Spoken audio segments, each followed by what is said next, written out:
భక్తులందరికీ స్వాగతం. Thank you. ఈరోజు మన ఈ భక్తి సాంగత్యంలో భగవద్గీతని స్వాధ్యాయనం చేస్తున్నప్పుడు మనం ఏ విషయాలు, కొన్ని ముఖ్య విషయాలు గుర్తుపెట్టుకోవాలి.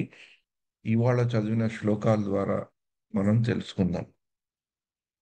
మనం భగవద్గీత మొదటి అధ్యాయంలో ఒకసారి తొంగి చూస్తే, ఆ మొదటి అధ్యాయంలో కౌరవ సైన్యులు అందరూ కలవడం కురుక్షేత్రంలో, ఒక్కలాడు ఒక్కోడు అర్జునుడు ఏమంటాడు? కృష్ణుడు యుద్ధరంగం మధ్యలో వెళ్ళడము, అర్జునుడు అందరినీ ఉమ్, చూడటము చూశాక, అర్జునుడు యుద్ధం చేయడానికి ఎంతో ఉత్సాహంతో వచ్చిన అర్జునుడు యుద్ధం నేను చెయ్యను అని చెప్పే ముందు కొన్ని కారణాలు చెప్తాడు. ఒకటి, తనకు బాగా కరుణ వల్ల, అయ్యో వీళ్ళు నా స్వజనులు అనుకున్నాడు అర్జునుడు కౌరవులను కూడా. ఆ వాళ్ళని చంపడము తప్పు అనుకున్నాడు అనమాట. అందుకనే అదొకటి చెప్తే, ఇంకో కారణం ఏం చెప్పాడంటే, నేను వీళ్ళందరినీ యుద్ధం అంటే అక్కడ వాళ్ళు చనిపోవాల్సి వస్తుంది. నేను జయించాలి అంటే వాళ్ళని పరాజయం చేయాలి. పరాజయం చేయడం, యుద్ధంలో పరాజయం చేయడం అంటే ఆల్మోస్ట్ చంపేలట్లే కదా. అది చేసాక నాకేం సుఖం కలుగుతుంది, నా వాళ్ళందరూ ఓడిపోయాక, నా వాళ్ళందరూ వెళ్ళిపోయాక. నాకు సుఖం కలిగిన, ఆ సుఖంతో పాటు వచ్చేది పాపము. ఎందుకంటే నేను ఇలా అందరినీ హింసిస్తున్నాను, చంపుతున్నాను. Fear of sinful reaction, compassion ఒకటి, ఎంజాయ్మెంట్ ఒకటి, ఆ సుఖం, ఏం సుఖం పొందుతాను అనేది ఒకటి, పాప భీతి ఒకటి. తర్వాత నేను ఇట్లా వీళ్ళందరినీ చంపేస్తే ఆ యొక్క వంశమే ఆ, సంకలనం అయిపోతుంది, వర్ణ సంకలనం అయిపోతుంది అని బాధపడుతూ, తను మొదటి అధ్యాయంలో ముగించాక, తర్వాత రెండో అధ్యాయంలో మనకి తన యొక్క ఆ, ఏది నిర్ణయించుకోలేకపోవడం అన్నమాట. ఆ చాలా క్లిష్టమైన పరిస్థితులు ఉన్నప్పుడు ఏది నిర్ణయించుకోలేని అసందిగ్ధత పరిస్థితిలో ఉన్నట్లు కూడా మనకు తెలుస్తుంది. సో ఈ ఈ రోజు శ్లోకాల్లో మనం చూసేది ఏంటంటే, అలా అలాగా అర్జునుడు, అలాంటి పరిస్థితుల్లో ఉన్న అర్జునుడికి కృష్ణుడు మొదట కొంచెం భగవద్గీతలో రెండో అధ్యాయంలో రెండో శ్లోకంలో కొంచెం చెప్పి, ఇది అపకీర్తి, నీలాంటి వాళ్ళకి ఇది తగదు అని చెప్పినాక, అర్జునుడు ఇంకా బాధపడి అర్జునుడు కృష్ణుడిని ఒక గురువు కింద స్వీకరించి తనకి ఏదైతే శ్రేయస్కరమో నిక్కచ్చిగా కరెక్ట్ గా క్లియర్ గా చెప్పమని చెప్పాడు. దాని తర్వాత కూడా అర్జునుడు ఇంకొంచెం ఇంకా బాధపడుతూ ఉన్న స్థితిలో, భగవంతుడు ఎప్పుడైతే అర్జునుడు తను ఇంకా గాంధీవం పెట్టేసి నేను యుద్ధం చెయ్యను అని నిర్ణయించుకున్నప్పుడు, శ్రీకృష్ణుడు అర్జునుడికి ఈ బోధ అనేది చేస్తాడు. అంటే యుద్ధం చేసేటట్లు చేయడానికి అర్జునుడికి ఒక రకమైన ట్రీట్మెంట్. ఇప్పుడు అర్జునుడికి ఉండేది ఏంటంటే, మనస్సులో ఉన్న రుగ్మత, ఆ మనసులోంచి వచ్చిన ఆ అపోహల వల్ల కలిగిన దీంతో అతను యుద్ధం చేయడం మానేస్తున్నాడు అని తెలుసుకున్న అర్జునుడికి కృష్ణుడు గీత బోధ ద్వారా ఒక ట్రీట్మెంట్ ఇస్తున్నాడు. ఎవరైనా మనం కూడా డాక్టర్ దగ్గరికి వెళ్తే, మొదట మన రోగ రోగం యొక్క నిర్ధారణ అయితే డాక్టర్ కొన్ని పరీక్షలు చేసి ఏం చేస్తారు, ఒక ఒక రకమైన ఒక ట్రీట్మెంట్ ఇస్తారు. అంటే ఒక రకమైన మాత్ర ఇస్తారో, ఒక ఇంజెక్షన్ ఇస్తారో, అది చేసి ఇలా చేసే ఇలా చేయి నాయనా తగ్గుతుందని. అది మనం చేస్తాము. ఆ మందులు అవి వాడతాము. కానీ మళ్ళీ డాక్టర్ దగ్గరికి ఫాలో అప్ వెళ్ళినప్పుడు ఆ రోగం తగ్గకపోతే డాక్టర్ ఏం చేస్తారు, ఇంకొక లెవెల్ ట్రీట్మెంట్ ఇస్తారు. అలాగా కిందటిసారి మనం చూసుకున్న శ్లోకాలు చూసుకుంటే, ముఖ్యంగా 30 వరకు వచ్చే శ్లోకాలు, ఈ 20 భగవద్గీతలో 9, మొదట ఆ ఇక్కడ ఈ ఈ కష్టాలు సుఖాలు ఉంటాయి. యుద్ధం, నీ స్వధర్మాన్ని పాటించేటప్పుడు నీ స్వధర్మాన్ని విడవకు అని చెప్పి, ఇప్పుడు రెండో అధ్యాయంలో 14వ శ్లోకంలో వస్తుంది, మాత్రా స్పర్శ సుఖోంతేయ శీతోష్ణ సుఖ దుఃఖత. అంటే ఈ కష్టాలు ఇవి వస్తాయి, ఎట్లాగైతే ఎండాకాలం వానాకాలం ఉంటుందో, నువ్వు కష్టాలు వాటి కొరకు ఆలోచించకుండా నువ్వు సహన శక్తి పెంచుకో అని చెప్తూ, ఆ ప్రక్రియలో మొదటి డోసు, మొదటి జ్ఞానం డోసు భగవద్గీతలో మనకి భగవంతుడు అర్జునుడికి ఇవ్వడం జరుగుతుంది. ఆ డోసు పేరే జ్ఞానయోగం, అంటే సాంఖ్యయోగం. అంటే ఆ జ్ఞానయోగం ద్వారా సాంఖ్యయోగం అని చెప్తారు, అది అర్జునుడికి ఇస్తారు. ఏంటి ఆ సాంఖ్యయోగము? శరీరము ఆత్మ, నువ్వు శరీరాన్ని కాదు, నువ్వు ఆత్మవి. చనిపోయేవి, క్షీణించేవి శరీరాలు, దాని ఆత్మ కాదు. అందుకని నువ్వు నీ యొక్క బంధం, ఇప్పుడు నువ్వు చూపెట్టే బంధం, నీ యొక్క కరుణ, ఈ యొక్క ఈ శరీరంతో సంబంధించిన బంధం, నువ్వు ఆ శరీర బంధానికి బద్ధుడైన కనుక నీవు, నీ మనసులో ఈ రుగ్మత అనేది వచ్చింది. కానీ నీకు ఉండవలసింది ఆత్మబంధం. ఇంకో మనుషులతో ఉండేది ఆత్మబంధం కానీ శరీర బంధం కాదు. అంటే ఆత్మబంధం అంటే ప్రతిలోనూ భగవంతుడిని చూసుకుంటూ దాన్ని అర్థం చేసుకుంటూ మన యొక్క విద్యుత్ ధర్మాన్ని పాటించడం. అందుకని ఆత్మబంధాన్ని నువ్వు నువ్వు తెలుసుకొని చెప్తూ అర్జునుడికి ఆ ఆత్మబంధం అని తెలుసుకోవాలి. ఫస్ట్ ఆత్మ అంటే ఏంటో తెలుసుకోవాలి కదా. ఆత్మ గురించి ఆత్మ యొక్క అనేక లక్షణాలని అర్జునుడికి భగవంతుడు చెప్తాడు. ఇది మొట్టమొదటి ట్రీట్మెంట్ అన్నమాట. అది జ్ఞాన యోగం ద్వారా అర్జునుడికి వస్తుంది. ఆత్మ యొక్క లక్షణాలు చెప్తూ, శరీరంకి ఆత్మకుండే వ్యత్యాసం చెప్తూ, అందుకని నాయన నువ్వేం కంగారు పడక్కర్లేదు, ఈ యొక్క విద్యుత్ ధర్మాన్ని నువ్వు పాటించు. ఈ విద్యుత్ ధర్మాన్ని పాటిస్తూ నీకు వచ్చే కష్టాలు సుఖాలు ఉంటాయి. దానివల్ల నువ్వు కన్ఫ్యూజ్ అవ్వకుండా నువ్వు ఈ సహనశీలత పెంచుకొని ఓర్పుతో, నెరవేర్పుతో నువ్వు ముందరికి రాకు, యుద్ధం చేయని చెప్తారు అన్నమాట. అంతవరకు మనం వచ్చాం. అంటే మొదటి చిన్న భాగమైన జ్ఞాన యోగం అయిపోయింది. దాని తర్వాత ఏమైంది అనేది ఇప్పుడు మనం ఇప్పుడు చూసుకోబోతున్నాం అనమాట. ఆ ఈ నెక్స్ట్ భాగంకి తర్వాతి భాగంకి వెళ్లే ముందర ఎవరైనా ఒక్కళ్ళు కానీ ఇద్దరు కానీ అన్మ్యూట్ చేసుకొని ఆత్మ యొక్క లక్షణాలు మనం ఏమేమి చదువుకున్నాం కొన్ని చెప్పగలుగుతారా? హరే కృష్ణ ప్రభుజీ. హరే ఆత్మ నీటి వల్ల మలగదు, అగ్ని వల్ల చనిపోదు, అది మార్పు లేనిది, దేనికి చలించనిది అని చెప్పుకున్నాం ప్రభుజీ. Very good. ఇంకెవరైనా చెప్తారు? ఇంకా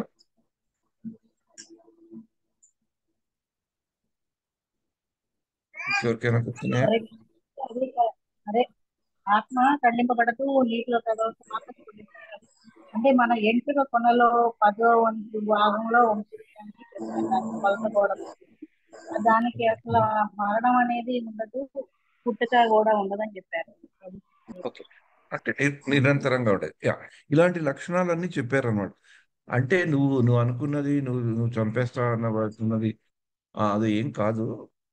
ఇప్పుడు నీ ముందర వాళ్ళు కూడా, మన ముందర వాళ్ళు, అక్కడ కృష్ణ మన అని పదం వాడతారు అక్కడ, కానీ మన ముందర వాళ్ళు కూడా ఎంతోమంది వచ్చారు, వాళ్ళు వెళ్ళిపోయారు, మనం కూడా వెళ్తాం, ఇంకోళ్ళు ఎవరో వస్తుంటారు. ఈ ఈ ప్రస్థానం జరుగుతూనే ఉంటుంది, ఈ ప్రక్రియ జరుగుతూనే ఉంటుంది, ఈ నేపథ్యం జరుగుతూనే ఉంటుంది. అందుకని నువ్వు కంగారు పడుకో అని చెప్పారు. ఓకే, అది అయ్యాక, అంటే ఆత్మజ్ఞానం ఇచ్చాక పరిస్థితి ఏంటి అంటే, ఆత్మజ్ఞానాన్ని స్వీకరించి, అరే కృష్ణుడు ఇలా చెప్పేది బాగానే ఉంది, నేను నేను చంపేది దేహాన్ని అని అర్జునుడు పూర్తిగా తెలిసేసుకొని గాంధీయం ఎత్తేసి, కృష్ణ నేను ఇప్పుడు యుద్ధం చేయడానికి రెడీగా ఉన్నాను కదా, పద మొదలు పెడదాం అని ఉంటే, భగవద్గీత కేవలం ఆత్మ జ్ఞానంతోనే అయిపోయేది. ఒక 1.5 చాప్టర్లో భగవద్గీత పూర్తి అయిపోయేది. కానీ ఎందుకో అంతటితో ఆగలేదు భగవద్గీత. అర్జునుడు గాంధీయం ఎత్తలేదు, కృష్ణుడు మంచిగా ఇంత జ్ఞాన బోధ చేసి ఒక 15 శ్లోకాల్లో వరకు ఆల్మోస్ట్ ఇంత చేసినా కూడా ఆయనే గాంధీయం ఎత్తే పరిస్థితి కనబడట్లేదు. కానీ గాంధీయం ఎత్తకున్నా, నేను నీ మాట వినను, ఇంకా నేను వెళ్ళిపోతాను అని మొండికి కూడా వేయలేదు. అలా ఉన్నాడు అనమాట, ఇంకా వింటున్నాడు. అంటే ఇంకా ఇంకా అర్జునుడు వింటున్నాడు కదా, వినే మూడ్లో ఉన్నాడు. ఇంతవరకు నేను చెప్పింది అంత పూర్తిగా అతనికి నచ్చలేదేమో కుర్రవాడికి, ఇంకొంచెం వేరే మందు ఇద్దాం. ఇప్పుడు డోసు మార్చారు, ట్రీట్మెంట్ మార్చారు, మందు కానీ డోసేజ్ కానీ ట్రీట్మెంట్ కానీ ఏదైనా అనుకోండి మీరు, అది మార్చారు. ఆ సెకండ్ డోస్ ఏంటి, సెకండ్ మెడిసిన్ ఏంటి, సెకండ్ ట్రీట్మెంట్ ఏంటి అంటే కర్మకాండం. ఎందుకు ఈ కర్మకాండం చెప్తున్నానంటే, ఇందాక మనం అనుకున్నట్లు అర్జునుడికి మొదటిది కరుణ కరుణ వల్ల, ఒక మంచి భక్తుడు అవడం వల్ల, ఒక మంచి మనసు ఉన్న మనిషి కనుక అతనికి ఒక రకమైన బాధ కలిగింది. అదొకటైతే, రెండో మూడో కారణం ఏం చెప్పాడు, నాకు ఇది చంపేసిన రాజ్యం వచ్చినా నాకు సంతోషం ఉండదు, నాకు పాపం తగులుతుందేమో అని చెప్పాడు. ఆ రెండు యొక్క అర్జునుడి యొక్క సందిగ్ధావస్థలో వచ్చిన విషయాల గురించి ఇవాళ మనం చదువుకునే శ్లోకాల్లో మనకి కనబడుతుంది అనమాట. కృష్ణుడు ఏం చెప్పాడు, ఆ పాపభీతి గురించి ఏం చెప్పాడు, ఆ ఆ అర్జునుడి యొక్క ఈ సుఖం గురించి ఏం చెప్పాడు అనేది ఇవాళ మనం తెలుసుకుందాం. అందుకని ఈ చిన్న ఉపోద్ఘాతం నేను ఇవ్వాల్సి వచ్చింది. ఇవాళ శ్లోకాలు కొన్ని 8-9 శ్లోకాలు చదువుకున్నాక, ఆ శ్లోకాలు ఎక్కడైతే ఆపాలో అక్కడ ఆపి ఆ శ్లోకాలు ఉన్న ముఖ్య విశేషాల్ని మనం తలుచుకుందాం.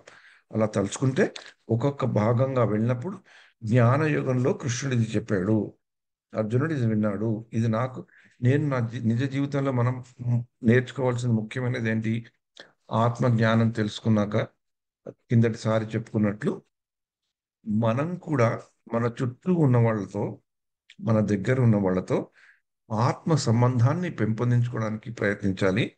శారీరకమైన సంబంధాలు ఉంటూనే ఉంటాయి, దాన్ని మనం ఏం చేయలేం.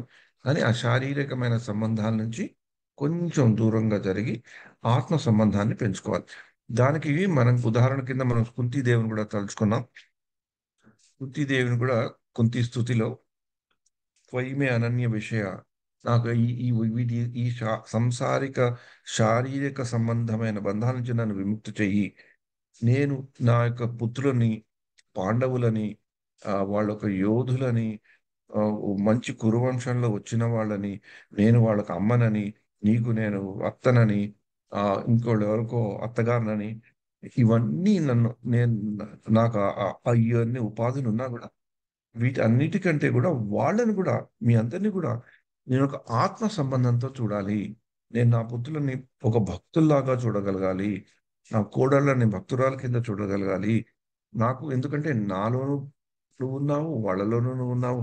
ఆ సంబంధం అనేది అలా నేను పెంపొందించుకోవాలి, ఆ అటాచ్మెంట్ నాకు కావాలి, దీని నుంచి నేను బయటికి రావాలి అని ఆవిడ చాలా ప్రాక్టికల్ గా చెప్పారనమాట. అలాగే మనకు కూడా ఈ కృష్ణుడు అర్జునుడికి ఆత్మజ్ఞానం చేశాడు అంటే అదేదో చదివేసుకొని మనం మళ్ళీ ముందరికి వెళ్ళిపోవడమే కాకుండా, మనం కూడా మనకి అర్థమయ్యేటట్లు, అర్థమైనంత వరకు మిగతా అట్లీస్ట్ భక్తులతో, మన చుట్టూ ఉన్న బంధువులతో ఎలాంటి సంబంధం ఏర్పరచుకోగలిగితే వాళ్ళని చూడంగానే ఎక్కడో ఒక్కడ మనకి భగవంతుడు గాని, భగవంతుడు భక్తుడు గాని, భగవంతుడి యొక్క భక్తి గాని, ఆ,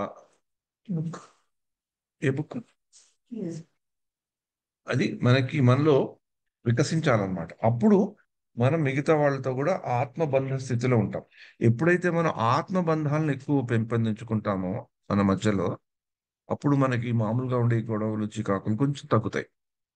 ఎందుకంటే ఇవన్నీ, ఆ చికాకులు వచ్చినా మాత్రా స్పర్శాస్తు కొంతయ్య శీతోష్ణ సుఖ దుఃఖద ఆగమాపాయనో అనిత్య, అనిత్య అని మనకు తెలుస్తున్నది.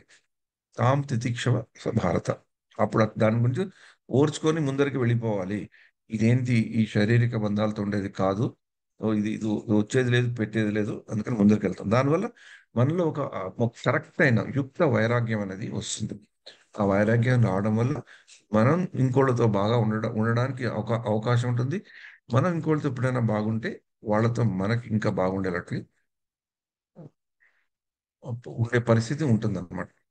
ఒకప్పుడు మనకి ఆ ఆ ఆ రీతిలో ఆ ప్రక్రియ ప్రస్థానం లేదు. బాధలు కలిగినప్పుడు ఒకళ్ళనొకళ్ళతో మాట్లాడుకుంటాం, ఒకళ్ళనొకళ్ళని కరెక్ట్ చేసుకుంటాం, ఒకళ్ళనొకళ్ళ తప్పులు దిద్దించుకుంటాం, వింటాం.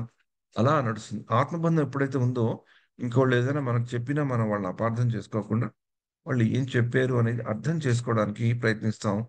ఎందుకంటే అప్పుడు మనలో ఉండే సహనశీలత అనేది పెరుగుతుంది. లేకపోతే ఏమైతుంది, అంతా నేను చేసిందే కరెక్టు, నాదే కరెక్టు, వాడే తప్పు చేశాడు, వాడే మంచివాడు కాదు, నేను మంచివాడిని, ఏ, అలా అనుకోవడం ఒకటి. లేకపోతే వాళ్ళతో ఒకటే ఇంకా అనురాగము, ఆత్మీయత, ఆత్మీయత అనకూడదు, అనురాగం, ప్రేమ మరీ పెరిగిపోయి శారీరక బంధాలు ఏర్పడతాయి. వాడు చేసిందంతా కరెక్టే, వాడు చెప్పిందంతా కరెక్టే, వాడు ఎప్పుడు కరెక్ట్. ఒకటి చిన్న పిల్లలతో, పిల్లవాళ్ళతో మనకి మోహం అనేది పెరిగిపోతుంది కదా. అప్పుడు వాళ్ళు చేసిందంతా కరెక్ట్ అనుకుంటాం, మనం వాళ్ళు చెప్పిందంతా కరెక్ట్ అనుకుంటాం. దాంతో అలా చేస్తూ చేస్తూ ఏమైతుంది, ఆ శారీరకమైన సంబంధం పెంచుకొని ఆ ఆ కనెక్షన్ పెట్టుకుంటే వాళ్ళకి మనం ఎక్కువ హాని చేస్తాం కదా. అలాంటి వద్దు. నువ్వు ఆత్మ సంబంధం, direct connection, soul to soul connection అంటేనే అది పెంపొందుకోమని ఆ జ్ఞానయోగం ద్వారా మనకి కృష్ణుడు అర్జునుడికి చెప్తూ మనకు కూడా వ్యాసదేవుల దాన్ని పొందుపరిచి చెప్పారు. ఇప్పుడు ఈ రోజు శ్లోకాల్లో నేను చెప్పినట్లు మనకి ముఖ్యంగా పాపం గురించి బాగా వస్తుంది. ఈ సుఖము దుఃఖం గురించి కూడా వస్తాయన్నమాట. నేను కిందటిసారి ఒకటి చెప్పాను, అంటే సరదాగా మామూలుగా ఒకప్పుడు ఈ ఆధ్యాత్మిక విషయాలు చెప్పినప్పుడు ఒక స్థూలమైన గ్రాస్ అంటాం కదా, గ్రాస్ మెటీరియల్ భౌతికమైన ఉదాహరణ కూడా చెప్పాల్సి వస్తుంది. ఎందుకంటే వాటి వల్ల కూడా మనకి అర్థమయ్యే కొంచెం కొంచెం బాగా అర్థమవుతాయి. ఎందుకంటే మన స్కూళ్ళలో కాలేజీలో మనం చదువుకునేదంతా అలాంటిదే కదా. కొన్ని ఒక ఒక ఒక లీడర్ అంటే ఒక లీడర్ అంటే నాయకుడికి ఉండే కొన్ని డిఫరెంట్ డిఫరెంట్ టైప్స్ ఆఫ్ నాయకులు ఉంటారు, different different types of leaders ఉంటారని చెప్పాను. ఎవరికైనా గుర్తుందా ఏ ఎలాంటి నాయకులు ఉంటారో అనేది?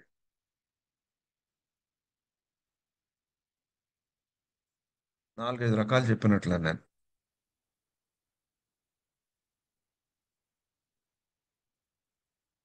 ఎవరికైనా గుర్తుందా? మనతో పాటు మనకి సాయం చేసేవాళ్ళు, దాని గురించి చెప్పింది అదే నా ప్రభుజీ. ఏది మాతాజీ? మనకి కూడా ఉండేవాళ్ళు కొంతమంది ఉంటారు, మనకి ధైర్యం చెప్పేవాళ్ళు కొంతమంది ఉంటారు అని చెప్పారు, దాని గురించా? కరెక్ట్, దాని గురించి చెప్తున్నాను. ఇంకొకటి చెప్పాను, ఇది మనకు మామూలుగా మన జీవితంలో కూడా కొన్ని ఈ మన చుట్టూ ఉండి మనకి ఒక దిశానిర్దేశం చేసే వాళ్ళలో కూడా డిఫరెంట్ రకాలు ఉంటాయి. ఒకళ్ళు మనకి ఒక గురువు లాగా, ఒక శ్రేయోభిలాషి లాగా వచ్చి చెప్పేవాళ్ళు ఒకళ్ళు ఉంటారు. అవును. ఓకే, అది గురువు లీడర్. ఇంకొకళ్ళు మనకు ఒక మనతో ఉండి మనకు ఒక స్నేహితుడిలాగా చెప్పేవాళ్ళు ఉంటారు. ఒకళ్ళే ఉండొచ్చు ఇన్ని రకాలు. ఇంకొకళ్ళు మనకి కట్టబెట్టి డిసిప్లిన్ చేస్తారన్నమాట. ఇది చేయకుంటే నీకు దెబ్బలు తగులుతాయి, ఇది చేయకపోతే నీకు శిక్ష పడుతుంది, నీకు ఇవాళ అన్నం పెట్టను, ఇంకేదో నీకు మొబైల్ ఇవ్వను, నేను సినిమాకి పంపించను. అది చేస్తే అప్పుడు అది విని చేస్తాడు అనమాట. ఒకప్పుడు మనం ఫ్రెండ్గా ఉండి చెప్పొచ్చు, ఒకప్పుడు గురువులాగా ఉండి చెప్పొచ్చు. ఒకప్పుడు ఏం చెప్తాము, అరే ఇది చేయరా నాయన, ఇది చేస్తే నీకు ఇవాళ చాక్లెట్ ఇస్తాను, ఇది చేస్తే నేను సినిమాకి పంపిస్తాను. అది క్యారెట్ లీడర్. ఒకటి స్టిక్ లీడరు, ఒకటి క్యారెట్ లీడరు, ఒకటి ఫ్రెండ్ లీడరు, ఒకటి గురువు లీడరు. ఇంకొక నాయకుడు ఎలా ఉంటాడు, మన శ్రేయోభిలాషి, తనకి ఉండే మంచి గుణగణాలని వ్యక్తపరుస్తూ ఆ వ్యక్తపరిచిన తీరు వ్యక్తపరిచినప్పుడు మిగతా వాళ్ళు ఆయన ఎలా చూసుకున్నారు అంటే తన యొక్క వైభవాన్ని గొప్పతనాన్ని చెప్పకుండా చెప్పినట్లు మనకు చూపెడతాడు. కాబట్టి అరే ఇతనికి ఇంత ఇంత నాలెడ్జ్ ఉంది, ఇంత మంచి పేరు ప్రతిష్టలు ఉన్నాయి, ఇతను ఏదో చెప్తున్నాడు విందాం అంటే అతని మీద గౌరవం కొద్ది గౌరవంగా తన గౌరవాన్ని గొప్పతనాన్ని చూపెట్టి ఇంకోళ్ళని తన వైపు తను చెప్పింది చెప్పించుకునేవాళ్ళు. క్యారెట్ పెట్టి అరే ఇది చేస్తే ఇది అవుతుంది అని చెప్పే గురువులు నాయకులు ఉంటారు. ఒక స్నేహితుడుగా చెప్పేవాళ్ళు ఉంటారు, ఒక గురువుగా చెప్పేవాళ్ళు ఉంటారు. అలా ఎన్నో ఉంటాయి. ఈ ఈ ఈ 5 రకాల నాయకుల లక్షణాలు మనకి కృష్ణుడిలో భగవద్గీతలో అక్కడక్కడ అలా అలా కనబడుతుంటాయి. ఈ జ్ఞానాన్ని ఇచ్చేటప్పుడు కృష్ణుడు ఎలాంటి నాయకత్వం వహించాడంటే ఒక గురువు కింద స్ట్రెయిట్ ఫార్వర్డ్ క్లాస్ లో కూర్చోబెట్టి చెప్తున్నాడు అనమాట. నాయన ఇది శరీరము, ఇది ఆత్మ, అర్థం తెలుసుకో, దీని డిఫరెన్స్ తెలుసుకో, ఇది తెలుసుకుని ఇలా అవుతుంది, నువ్వు ఆత్మ సంబంధం పెంచుకో, శారీర సంబంధం మనం తగ్గించుకో, ఇప్పుడు నీకు అది ప్రాబ్లం ఉంది, అందుకని యుద్ధం చేయి అన్నాడు. అది ఒక గురువులాగా చెప్పాడు. అర్జునుడు శ్రీకృష్ణుని గురువులాగా స్వీకరించినా కూడా ఇంకా ఎందుకో దాని మీద అర్జునుడికి పూర్తి విశ్వాసం కలగలేదని చెప్పాలి. ఎందుకు కలగలేదని ఎందుకు చెప్తున్నాం అంటే అర్జునుడు డైరెక్ట్ గా గాంధీవం తీసుకొని యుద్ధం చేయలే కదా. అలా చేయలేదు కనుక మనం ఎస్యూమ్ చేసుకోవచ్చు. అందుకని ఇప్పుడు కృష్ణుడు ఇంకొక రకమైన నాయకత్వం వహిస్తున్నాడు. ఈ నాయకత్వంలో మనం చూస్తాం ఏంటంటే క్యారెట్ నాయకత్వం. నువ్వు ఇలా చేస్తే దాని పరిణామాలు చెప్తున్నాడు. జ్ఞానయోగం చెప్పాడు. నువ్వు ఆ జ్ఞానయోగం అనే దాన్ని నువ్వు పాటిస్తే నీకు పరిణామం ఏంటుంటుంది, నీకేం దొక్కుతుంది అంటే నువ్వు ఇది పాటిస్తే నీకు ఈ పరిణామం ఉంటుంది అంటే క్యారెట్ లీడర్ అనమాట. అదే అట్లీస్ట్ ఈ పరిణామాలు చెప్తే కృష్ణుడికి అర్జునుడికి ఇంకొంచెం ఉత్సాహం పెరిగేవనా, ఇంకా ఎక్కువ వింటాడో లేక యుద్ధం మొదలు పెడతాడో అని కృష్ణుడు అది కూడా ప్రయత్నిస్తున్నాడు. అందుకని ఇవాళ ఆ క్యారెట్ లీడర్షిప్ గుణాలు మనం బాగా చూస్తాం కృష్ణుడిలో. అందుకనే ఈ యొక్క భాగాన్ని ఇవాళ చెప్పే భాగాన్ని మనం జ్ఞాన యోగం నుంచి ఇవాళ కర్మకాండకు వెళ్తుంది. కర్మకాండలో ఉండేవి పురుషార్థాలుగా ధర్మ అర్థ కామ మోక్ష, ఇవి కల్పించేవి. ముఖ్యంగా ఇక్కడ కామ అర్థ గురించి చెప్తాడన్నమాట. అంటే మనం జ్ఞానయుగం ముగించాం, ఇప్పుడు కర్మకాండకి వెళ్తున్నాం. అందుకని ఈ శ్లోకాలను ఆ దృక్పథంతో మనం చూసుకుంటూ ఉంటే మనకి ఇప్పుడు చదువుకునే శ్లోకాలు ఇంకొంచెం బాగా అర్థమవుతాయని నేను అనుకుంటున్నాను. మీకు కూడా అలా అనిపించవచ్చు. మీకు yeah, yes Mataji. 1 second Mataji, మీకు కనబడుతుందా? ప్రభుజీ హరే కృష్ణ ప్రణాం. కనబడుతుంది ప్రభుజీ. Okay okay. యా. స్వధర్మమపి చావేక్ష న వికంపితుమర్హసి ధర్మ్యాధియుద్ధాత్ శ్రేయోన్యత్ క్షత్రియస్య న విద్యతే. క్షత్రియునిగా స్వధర్మమును అనుసరించి ధర్మము కొరకై యుద్ధము చేయుట కన్నను శ్రేయోదాయకమైనది వేరొక్కటి లేదని నీవెరుగవలెను. కావున సంశయింపవలసిన అవసరమే లేదు. హరే కృష్ణ. థాంక్యూ. ఇక్కడ దాని పరిణామం చెప్తున్నాడు. ఇలా చేస్తే నువ్వు స్వధర్మాన్ని నువ్వు అనుసరిస్తే నాయన నీకు అది శ్రేయస్కరం అవుతుంది. ఇంకా అది నువ్వు దాని గురించి నువ్వు కంగారు పడవలసిన లేదు, ముందరికి వెళ్ళు అని ఇక్కడ అర్జునుడికి మొట్టమొదటి క్యారెట్ చూపెడుతున్నాడు. ఏంటి? నువ్వు స్వధర్మాన్ని పాటిస్తే నీకు అది ఏది శ్రేయస్కరం అవుతుంది. నీకు ఏదైతే శ్రేయస్కరం అయితే దొక్కిందో నువ్వు ఇంకా ఆ ప్రశ్నలన్నింటినీ నువ్వు మర్చిపోవచ్చు. ఎందుకంటే నీకు కావాల్సింది నువ్వు అనుకున్నది. ఎందుకంటే నువ్వు 2వ అధ్యాయంలో 7వ శ్లోకంలో నువ్వు నన్ను గురువుగా ఆశ్రయించినప్పుడు నాకు శ్రేయస్కరం ఏదో నువ్వు నిక్కచ్చిగా చెప్పవు, క్లియర్గా చెప్పు, నువ్వు అడిగావు. నువ్వు స్వధర్మాన్ని ఇప్పుడు పాటించి నువ్వు యుద్ధం చేస్తే అది నీ శ్రేయస్కరం అవుతుంది అని ఒక చిన్న క్యారెట్ చూపెట్టారు ఇక్కడ. అంటే నేను ఊరికనే చాలా భౌతికంగా చెప్తున్నాను. అది ఎప్పుడు ఇలాంటి ఎగ్జాంపుల్ ఎల్లప్పుడూ ఉపయోగించాలని లేదు. నేను మనకు అర్థం కావాలని ఈ యొక్క ఎగ్జాంపుల్ చెప్తున్నాను. ఇది ఎప్పుడైనా మీరు ఉపయోగిస్తే కొంచెం కేర్ఫుల్గా ఉపయోగించండి. ఎందుకంటే కొంచెం ఎవరైనా అపార్థం చేసుకునే ఛాన్సెస్ ఉన్నాయి. మనం దాని గురించి కాదు, అది ముఖ్యం కాదు మనకి. క్యారెటా నాన్ క్యారెటా కావాల్సింది దాంట్లో పరమార్థం. యా. హరే కృష్ణ. పైకి వెళ్ళిపోయింది. సారీ మాతాజీ, 1 సెకండ్. యా.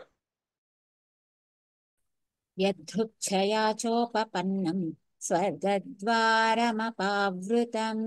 సుఖినః క్షత్రియోః పార్థ లభంతే యుద్ధమీదృశం. ఓ పార్థ, స్వర్గద్వారములను తెరచునటువంటి యుద్ధావకాశమును కోరకనే అప్రయత్నముగా పొందినటువంటి క్షత్రియులు సౌఖ్యవంతులు. ఇక్కడ చూసారా, కర్మకాండలో మనం కూడా చేసేది అంతే కదా.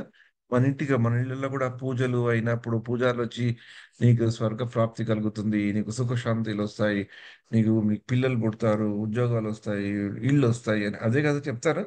ఎందుకంటే మనకు అవంటే మనకి ఇష్టం, మనం కావాలనుకుంటాం, అందుకనే పూజలు కూడా చేసుకుంటాం. అది కర్మకాండలోని ఒక విధానము. అదేం తప్పని కాదు. అది వ్యాస భగవాన్లు ఎన్నో దీంట్లో కూడా కర్మకాండ గురించి చాలా చెప్పారు. తప్పని నేను అనట్లేదు, కానీ సాధారణంగా వాటిలోనే ఇరుక్కోపోతాం అనమాట. ఇక్కడ అర్జునుడికి అది చెప్తున్నాడు, స్వర్గం గురించి చెప్తున్నాడు. ఇప్పుడు స్వర్గం అనగానే మామూలుగా సుఖ సంతోషాలు ఉండేవి. చాలా మంది భక్తిలో ఉన్న వాళ్ళు కూడా ఆ మనం భక్తి చేయడం వల్ల మనం స్వర్గలోకానికి వెళ్ళాలి అనుకుంటారు. ఎవరైనా చనిపోయినప్పుడు కూడా ఈయన స్వర్గలోకాలకి వెళ్ళాలి అనుకుంటారు. కానీ ఎవరైతే భగవద్గీతతో పరిచయం పెంచుకుంటారో, భగవద్గీతని చదువుకుంటారో, శ్రీమద్ భాగవతం చదువుకుంటారో వాళ్ళకి దేవుడి దయ వల్ల ఆ స్వర్గం అంటే ఏంటి అనేది ఇంకొంచెం బాగా బోధపడుతుంది. ఆ స్వర్గం కొరకు స్వర్గాన్ని సంపాదించుకోవడానికి అంత శ్రమ పడవలసిన ఏది లేదు. ఎందుకంటే స్వర్గము అంతిమ లక్ష్యం కాదు. అంతిమ లక్ష్యం ఏంటి? వాసుదేవ పరాగతి, వాసుదేవ పరాయోగ, వాసుదేవ పరాక్రియ, వాసుదేవ ఆ శ్లోకం శ్రీమద్ భాగవతంలో ఉంది కదా. వాసుదేవ పరం జ్ఞానం, వాసుదేవ పరం తప, వాసుదేవ పరో ధర్మం, వాసుదేవ పరాగతి. అది అక్కడికి వెళ్ళాలి కానీ స్వర్గం కాదు అని మనం తర్వాత తెలుసుకుంటాం భగవద్గీతలో. కానీ ఇక్కడ అర్జునుడికి ప్రథమ దశలో కర్మకాండలో భాగంగా అర్జునుడికి ఏదో చూపెడుతున్నాడు. తెలుస్తుంది కదా మనకి, శ్లోకాలు చూడంగానే టక్కని తెలుసుకోవాలన్నమాట. ఇప్పుడు మనం కృష్ణుడు అర్జునుడు కర్మకాండ గురించి చెప్తున్నాడు. అంటే కర్మకాండ అంటే ఏంటి అని మనకి ఆ స్ఫూర్తి రావాలి. ఇక్కడ ఈ అర్జునుడికి చెప్తున్నాడు స్వర్గ ద్వారాలు తెరుచున్నట్టు యుద్ధావకాశం. అంటే యుద్ధావకాశం క్షత్రుడికి ఒక యుద్ధం చేయాలి అనే అవకాశం రావటమే, అది కూడా అప్రయత్నంగా వస్తే అలాంటి క్షత్రులు చాలా సౌఖ్యవంతులు. ఎందుకంటే అర్జునుడు సుఖం గురించి మాట్లాడుతున్నాడు కదా, నాకు యుద్ధం చేస్తే సుఖం పోతుందని. ఇక్కడ కృష్ణుడు ఏమంటున్నాడు, నాయన కాదు నాయన, నీకు యుద్ధావకాశం వచ్చింది యుద్ధం చేయడానికి, అలాంటి శత్రులు చాలా సౌఖ్యవంతులు అని అర్జునుడికి చెప్తున్నాడు. ఈ కర్మకాండలో చెప్తాడు. ఇంకేం చెప్తున్నాడు ఇక్కడ చూద్దాం. హరే కృష్ణ. చదవనా ప్రభు? హ్మ్. అథ చేత్వమిమం ధర్మ్యం సంగ్రామం న కరిష్యసి తతః స్వధర్మం కీర్తిం చ హిత్వా పాపమవాప్స్యసి.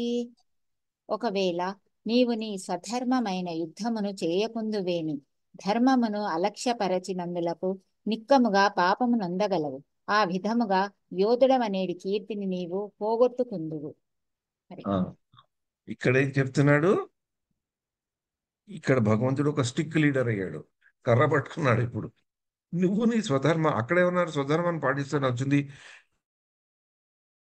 నీకు అప్రయత్నంగానే ఈ అవకాశం, నువ్వు వెళ్ళు స్వర్గలోకాలకు వెళ్ళు అని చెప్పేస్తే నువ్వు పాటించకుంటే ఏమైంది, దాని పరిణామం ఏమైతుంది? నువ్వు ఈ స్వధర్మమైన యుద్ధం చేయకూడదు అని ఆ ధర్మాన్ని అలక్ష్యపరిచినందువల్ల నిక్కంగా నీకు పాపం వస్తుంది.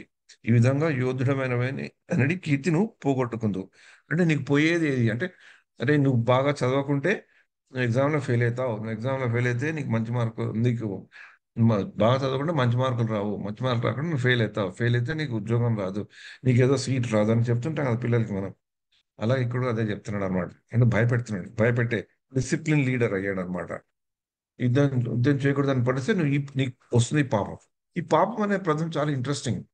ఎందుకంటే అర్జునుడు కూడా అదే చెప్పాడు కదా, నేను యుద్ధం చేస్తే పాపం వస్తుందని అర్జునుడు అంటున్నాడు, నువ్వు యుద్ధం చేయకుంటే పాపం వస్తుందని కృష్ణుడు అంటున్నాడు. అది ఇక్కడ ఇప్పుడున్న పరిస్థితి అనమాట. ఇంతవరకు ఇంత జ్ఞానం చెప్పాక కర్మకాండలోకి వచ్చాక యుద్ధం చేస్తే పాపం అంటాడు అర్జునుడు, యుద్ధం చేయకుంటే పాపం అని కృష్ణుడు అంటున్నాడు. మరి ఈ యొక్క సమస్య నుంచి ఎలా బయటకు వెళ్ళాలి? మన ఇళ్లలో కూడా ఇలాంటివి అవుతుంటాయి కదా. ఇది చేస్తే భర్త అంటాడు ఇది చేస్తే చాలా మంచి అంటాడు, భార్య అంటుంది ఇది చేస్తే చాలా ఘోరం అంటుంది. ఆ ఇద్దరి మధ్య కొంచెం అప్పుడప్పుడు గొడవలు చికాకులు వస్తుంటాయి కదా. ఇక్కడికి వెళ్తే ఒక సినిమా అనుకోండి, ఈ సినిమాకి వెళ్తే బాగుంటుందని, ఆ సినిమాకి వెళ్తే బాగుంటుందని ఒకళ్ళొకళ్ళకి అభిప్రాయ భేదాలు వస్తాయి. ఇక్కడ కృష్ణుడు చెప్పేది ఒకటి, అర్జునుడు చెప్పేది ఒకటి, వాళ్ళకి ఇంకా వంత కుదరలేదు.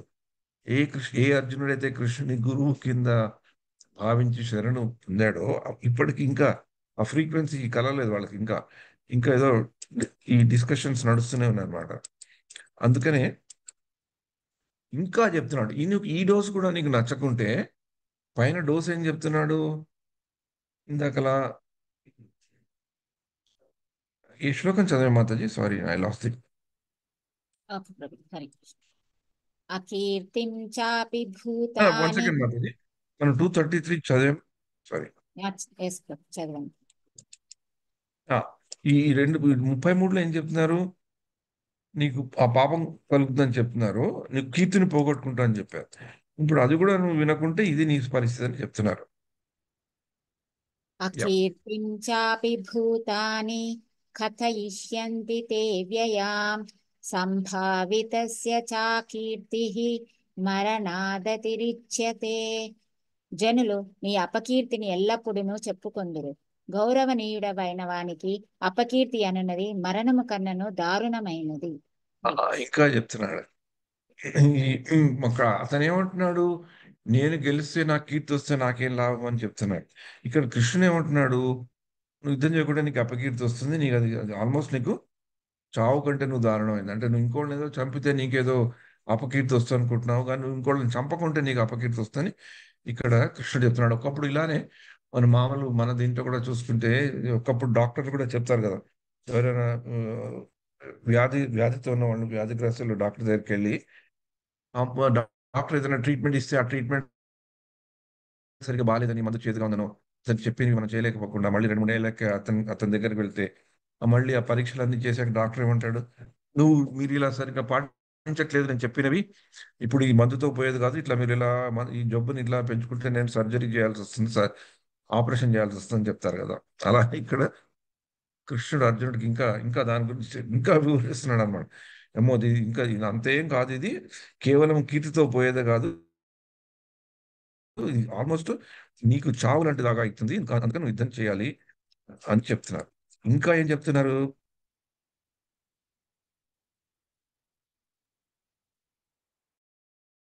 హరే కృష్ణ. భయాత్ రణాదు పరతం మంస్యంతే త్వాం మహారథాః ఏషాం చ త్వం బహుమతో భూత్వా యాస్యసి లాఘవం. నీ పేరు ప్రతిష్టల ఎడ గొప్ప గౌరవమును కలిగి ఉన్న సేనాధిపతులు భయము చేతనే యుద్ధరంగమును నీవు వీడినావని తలచి నిన్ను చులకన చేయుదురు. హరి కృష్ణ. అది ఇంకా ఇంకా దారుణం కదండి. మనం ఒక చోట మనం ఎవరితోనైనా సరే పోటీ పడి కానీ తగాదా పడి కానీ ఉండి ఓడిపోయి వచ్చేయడం వేరు. అది చేయకుండా పారిపోయి వస్తే, అలా వస్తే దాన్ని వాళ్ళు అదే తలుచుకొని దాని గురించి చెప్తూ చులకన చేస్తారు కదా. ఎవరైనా అలా మన చులకన చేసినప్పుడు చాలా బాధపడతాం. ఇదైతే చాలా పెద్ద చులకన. ఈవెన్ చిన్న చిన్న విషయాల్లో కూడా మనం ఎవరైనా అలా చేస్తే మనకి బాధ కలుగుతుంది కదా. ఆ మనసుకి కలిగే బాధ చాలా బాధ ఉంటుంది. ఎప్పుడైనా మనం సత్సంగంలో ఏదైనా సేవ చేసామనుకోండి, అది వాళ్ళకి నచ్చకనో ఇదో చేసి మన ఏదో కొంచెం చులకనగా మాట్లాడతారు. ఏంటి ఇలా చేశాడు అలా చేశాడు. అప్పుడు మనకు అది తెలిసినప్పుడు చాలా మనకి చాలా బాధ అనిపిస్తుంది. చిన్న విషయమైనా అయిండొచ్చు, చిన్న విషయమైనా అయిండొచ్చు, అది మనని చాలా హరే కృష్ణ ఆ, ప్రభు. బాధ పెడుతుంది. మనకి వాళ్ళని అగౌరవపరచడం అని కూడా కాదు. ఇక్కడ ఏమంటున్నారు? నువ్వు నీ పేరు ప్రతిష్టల గొప్ప గౌరవం కలిగి ఉన్నవాడు సేనాపతులు, నువ్వంటే చాలా గొప్పవాడివి, చాలా గొప్పవాడివి అనుకుంటున్నారు. కానీ నువ్వు యుద్ధరంగంన నువ్వు అలా ఒలిచి విడిపోతే నేను చాలా చులకన చేస్తాను. అది మరణం కంటే హారిబుల్. నిన్ను చులకన చేయడం ఏంటి? నీకు బాధ కలుగుతుంది, అందరికీ కూడా బాధ కలుగుతుంది. నువ్వు అలా అందరి చేత చులకన చేయబడ్డవాడు అవుతావు అని మళ్ళీ ఆ కర్మ సిద్ధాంతం చెప్తున్నాడు అన్నమాట. నువ్వు నేను చెప్పిన జ్ఞానయోగం పాటించక స్వధర్మాన్ని వదిలేస్తే నీకు ఈ పరిణామాలు వస్తాయి అని ఇక్కడ చెప్పడం జరుగుతుంది. ఈ చులకన అనేది చాలా ఇంపార్టెంట్ పదం. మనం కూడా మన నిజ జీవితాల్లో దీన్ని కొంచెం జాగ్రత్తగా పరిశీలించుకోవాలి. ఎప్పుడెప్పుడు ఎంతెంత ఎక్కడెక్కడ బాధపడాలనో చూసుకోవాలి. కానీ మనం అన్నిటికీ ఒకే కొలబద్ద పెట్టుకుంటాం అనమాట. ఎవరైనా కొంచెం చులకన చేసినా మరీ సీరియస్గా అయిపోతాం. అయిపోయి తలుచుకొని తలుచుకొని బాధపడి వాళ్ళ మీద కోపం తెచ్చుకొని ఎన్నాళ్ళు గుర్తు పెట్టుకొని ఉంటాయి. ముఖ్యంగా ఇంకోళ్ళ ఇంకోళ్ళ ముందర చులకన చేస్తే, చులకన అనుకుంటే ఇంకా చాలా బాధపడతాం. అంటే నాకు వ్యక్తిగత ఇంకో రెండు ఎగ్జాంపుల్స్ చెప్తాను. ఎందుకంటే ఈ పదాన్ని అర్థం చేసుకోవడం చాలా ముఖ్యం. ఒకప్పుడు మనం అది చులకన అని అనుకోం. మామూలుగా మనం అతనితో మంచి సంబంధాలు ఉన్నాయి, మనం ఏదైనా మంచి చెప్పాలి అనుకున్నట్లు మనం చెప్తాం. కానీ వాళ్ళు ఎందుకో చులకనగా ఫీల్ అయి బాధపడతారు. నేను రెండు వృత్తాంతాలు చెప్తాను ముఖ్యంగా. నేను ఎందుకు నా వ్యక్తిగత అనుభవాలు చెప్తున్నానంటే, అలా చెప్పినప్పుడు మీకు కూడా అలాంటివైనా అయిండవచ్చు. అది తలుచుకొని ఈ యొక్క విషయాన్ని ఇంకొంచెం గుర్తుపెట్టుకోవచ్చు. అలానే ఒక్కసారి ఇలా చెప్పానని నేను ఇంకొకరిని చులకన చేయనని నేను చెయ్యను గాక చెయ్యను, ఆ స్థితిలో నేను ఇంకా రాలేదు.